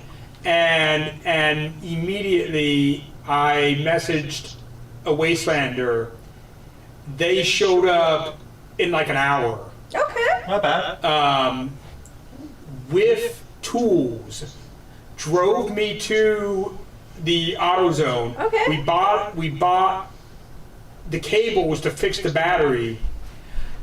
I had dinner plans. Yeah. And they were like, hey, don't you have dinner plans? Why don't you go get ready and I'll get started. And by the time you get done, you can help me finish up. Well, they did it quickly enough that before I was even done changing into my fancier outfit, Yeah. it was done. Damn. It was done. I came down and my truck was ready to go. Hell yeah. Fuck. They never asked for any payment. They never asked for anything. I ended up treating them to dinner later on in the trip. Gotcha. But yeah, they never expected anything from it. Damn. Just showed up, fixed it for me, and went about their life. Yeah. So, Needle brought up, like, I'll probably end up with folks at my place too. I live very close to the end of the bar claw, and also that sucks, Hatter. And yeah, also, like, Needle, if you know people who want to come our way, let them know, like, yeah, we're not far from downtown either. Like, we live in the Land Park area. So, and we're right next to the fucking I-5. So, we're pretty close, we're somewhat pretty close to the where the movie's being filmed. Trench is saying, hey, if anyone is traveling through Missouri, we also have 2 spare bedrooms for any dirt family to use. Hell yeah, Trans, there you go, man. Yeah, and at the same time, like you guys with your Uncle Zeke story Yeah. of Wastelanders helping you, Gilly mainly, but Gilly, Don, yeah, helping Yeah. you guys fix your car, It's like, I was just like, oh God, what can I do? And there's like, we're good. I'm just glad I still have the funds to fucking afford the parts needed. Yeah. Yeah. Yeah, And that's it was important. pretty easy to fix. Yeah. Yeah, Because because our luckily alternator was our right on car, top. the part that needed to be switched out was in a easy to get to located, which Yeah. most cars, that part is buried under the engines and shit. Yeah. Yeah. My last car, oh God, it was underneath. Oh yeah, if that happened to your last car, we would have been fucked. It definitely would have taken a lot more work. We would have been living in SoCal for a while. Oh, I wouldn't have complained. You wouldn't, I would. Yeah. Because we got 2 SoCal people and you're the NorCal, and we're sitting here going, I miss SoCal. And another similar story, when we had that big power outage here about a year ago, and we were without power for several days. Yeah. I had just started this job and I was still filing unemployment while waiting for my first paycheck. Yeah. I had a Wastelander who was like, hey, we just got power back. Come use our Wi-Fi so you can do what you need to do on the computer. Yeah. And I sat in their living room with they set up a little table for me, and I sat in their living room while they were just watching TV. Yeah. And I did what I needed to do, and then I went home. Wastelanders help each other out a lot. I fucking love that because, Yeah. like, especially with how the world is right now, there's very much a lot of, nope, I have mine, fuck off. Yeah. And that's one thing that I was thoroughly unexpecting. Yeah. I did not expect that at all with this group. Because it was like, Yeah. okay, this may sound a little harsh, but first thoughts of like watching through everything, it's a bunch of people who get together in the desert and drink. Yeah. That's I was not expecting the generosity and the kindness. Like my first year, I was like, oh shit, it's your first year? No problem. Hey, like a lot of people went out of their way to help me. It's like, hey, are you drinking enough water? People took care of me out there. And that was not something I was expecting. Yeah. Needle, well, Duke goes, that's awesome, cool how Wastelanders step up for one another. Needle goes, these good deeds is the reason why I love creating events for our people. Yeah. And like, Needle, you're the one of the people that helped me out when I was in a rough spot. I had a year, remember the year? I believe this was 17. I had a year where ants took over all my food. yeah. Aw. Yeah, got into The everything. first fucking day. Yeah. So the next day I had no food and I still had like 3-4 more days left at Wasteland with no food. Yeah. Like, Needle was one of the people who offered me food. Wastelanders look like assholes, but are actually cinnamon rolls. Yeah. Basically. Oh yeah. Yeah. We're all a bunch of sweethearts. We might look like fucking pricks. I mean, some of us are pricks, but most of us are really just sweet, generous, fucking helping people. Yeah. I mean, my camp is full of, or at least it was for a long time, we had a whole group of people that we had met at Wasteland, and said, "Hey, come camp with us." And then when they were not prepared, Yeah. they're like, "We have extra food. Eat the food. Yeah. Drink the water. Sit in our shade. We invited you to camp with us not just to isolate yourselves, Right. but come join us." And that was how we had the milk carton kids. Yeah. You know? And so there are countless stories of that from one Wastelander to another who have helped each other out and looked out for each other. And I love that about our community. Oh for yeah, I'm thoroughly surprised because every year there's always a new story about. Oh yeah, this happened and I was fucked, and then look how everyone gathered together. Yeah. Like, remember the person got his fucking whole camp on fire? Yes, I was just thinking about that. Like, Yeah. Like, people helped out so much, so the people had to say, "I appreciate the help, but you don't have to help anymore. We got too much stuff." We have too much. We're fine. Yeah, they basically had to announce, "Stop donating. We have too much." Yes. Yeah. That's how we help people. Like, And every year there's usually some kind of canned food drive or pet food drive. Pet food drive, yeah. Or Hawkins brought up, the 17 camper place. Yeah, that's what I was bringing up. Yeah, Yeah. 2017 camper place. Yeah, there's ways to get feminine hygiene products. Yep, the menstruation if you station. don't have them and you need them. Yep. Menstruation stations. You know, there's just again and again. Oh, I and again love that those are things examples now. Yeah. Of Because dear God, Wastelanders looking out for each other. Yeah. having your period at Wasteland would absolutely fucking suck. I make sure, like, beforehand, like, I've already started, I'm looking at my calendar where it's like, okay, is there even a chance I might be on my period at Wasteland? Because I'm on medication, I'm on that shit, I'm like, Yeah. that is not something I and want I to deal with out guarantee there. every year that there are people who are experiencing that while there. Absolutely. And if they were not adequately prepared, it's great that they can get help there. Oh yeah. yeah. Oh yeah. You know? And I won't go into anybody's stories, but I do know people who have had need and have found that need there. Oh, yeah. You know? And then Duke goes, "My neighbors took care of me in my first year." Yeah. Yeah. Fuck, I'm blanking, and once I hear their names, like, oh yeah. Right. Rabbit Asylum. Someone's last year, year before, someone's tent caught on fire. Yeah. Yeah, that was Rabbit Asylum. Yeah. Yeah. Someone was camping back outside behind them, and poof. Yeah, his tent caught on fire, yes. Yeah. I'm trying to remember who did that though. It was Mooney. Oh, Mooney. Yeah. Okay. Yeah. Or not Mooney, but Needles like the Diva Cup. Oh yeah. If I use that or stuff. maybe Mooney's friend. Not Mooney, but who's the other guy? I don't remember. It was like, No, the guy that did the drink that you hated. Fucking Boss Man. Moss Man. It was his camp. It was his tent. Oh, okay. Yeah, it was Moss Man's tent. Oh, okay. Yeah, That's fucking that's who it was. It Your was sworn Moss Man's enemy. tent. karma. But him and Mooney are good friends. Mooney camped with Gotcha. us. Yes. Okay. Yeah, him and Mooney are good friends. Or Yeah. at least they have been. But I love They do that, each like, other. just, like, the unexpected happens out of Wasteland. Oh, yeah. Just in life. And, random people will, like, random Wastelanders, like, I may not know you, but I can help. Yeah. And it's like, oh, shit. Then, of course, the anxiety pops in, like, how can I repay you? They're like, pay it forward. Yeah. If you get the chance to help someone else, do so. Yeah, like when I first moved to Sacramento, I had some projects for Wasteland that I needed to finish. Yeah. The only Wastelander I knew in Sacramento at the time was Commodore. Yeah.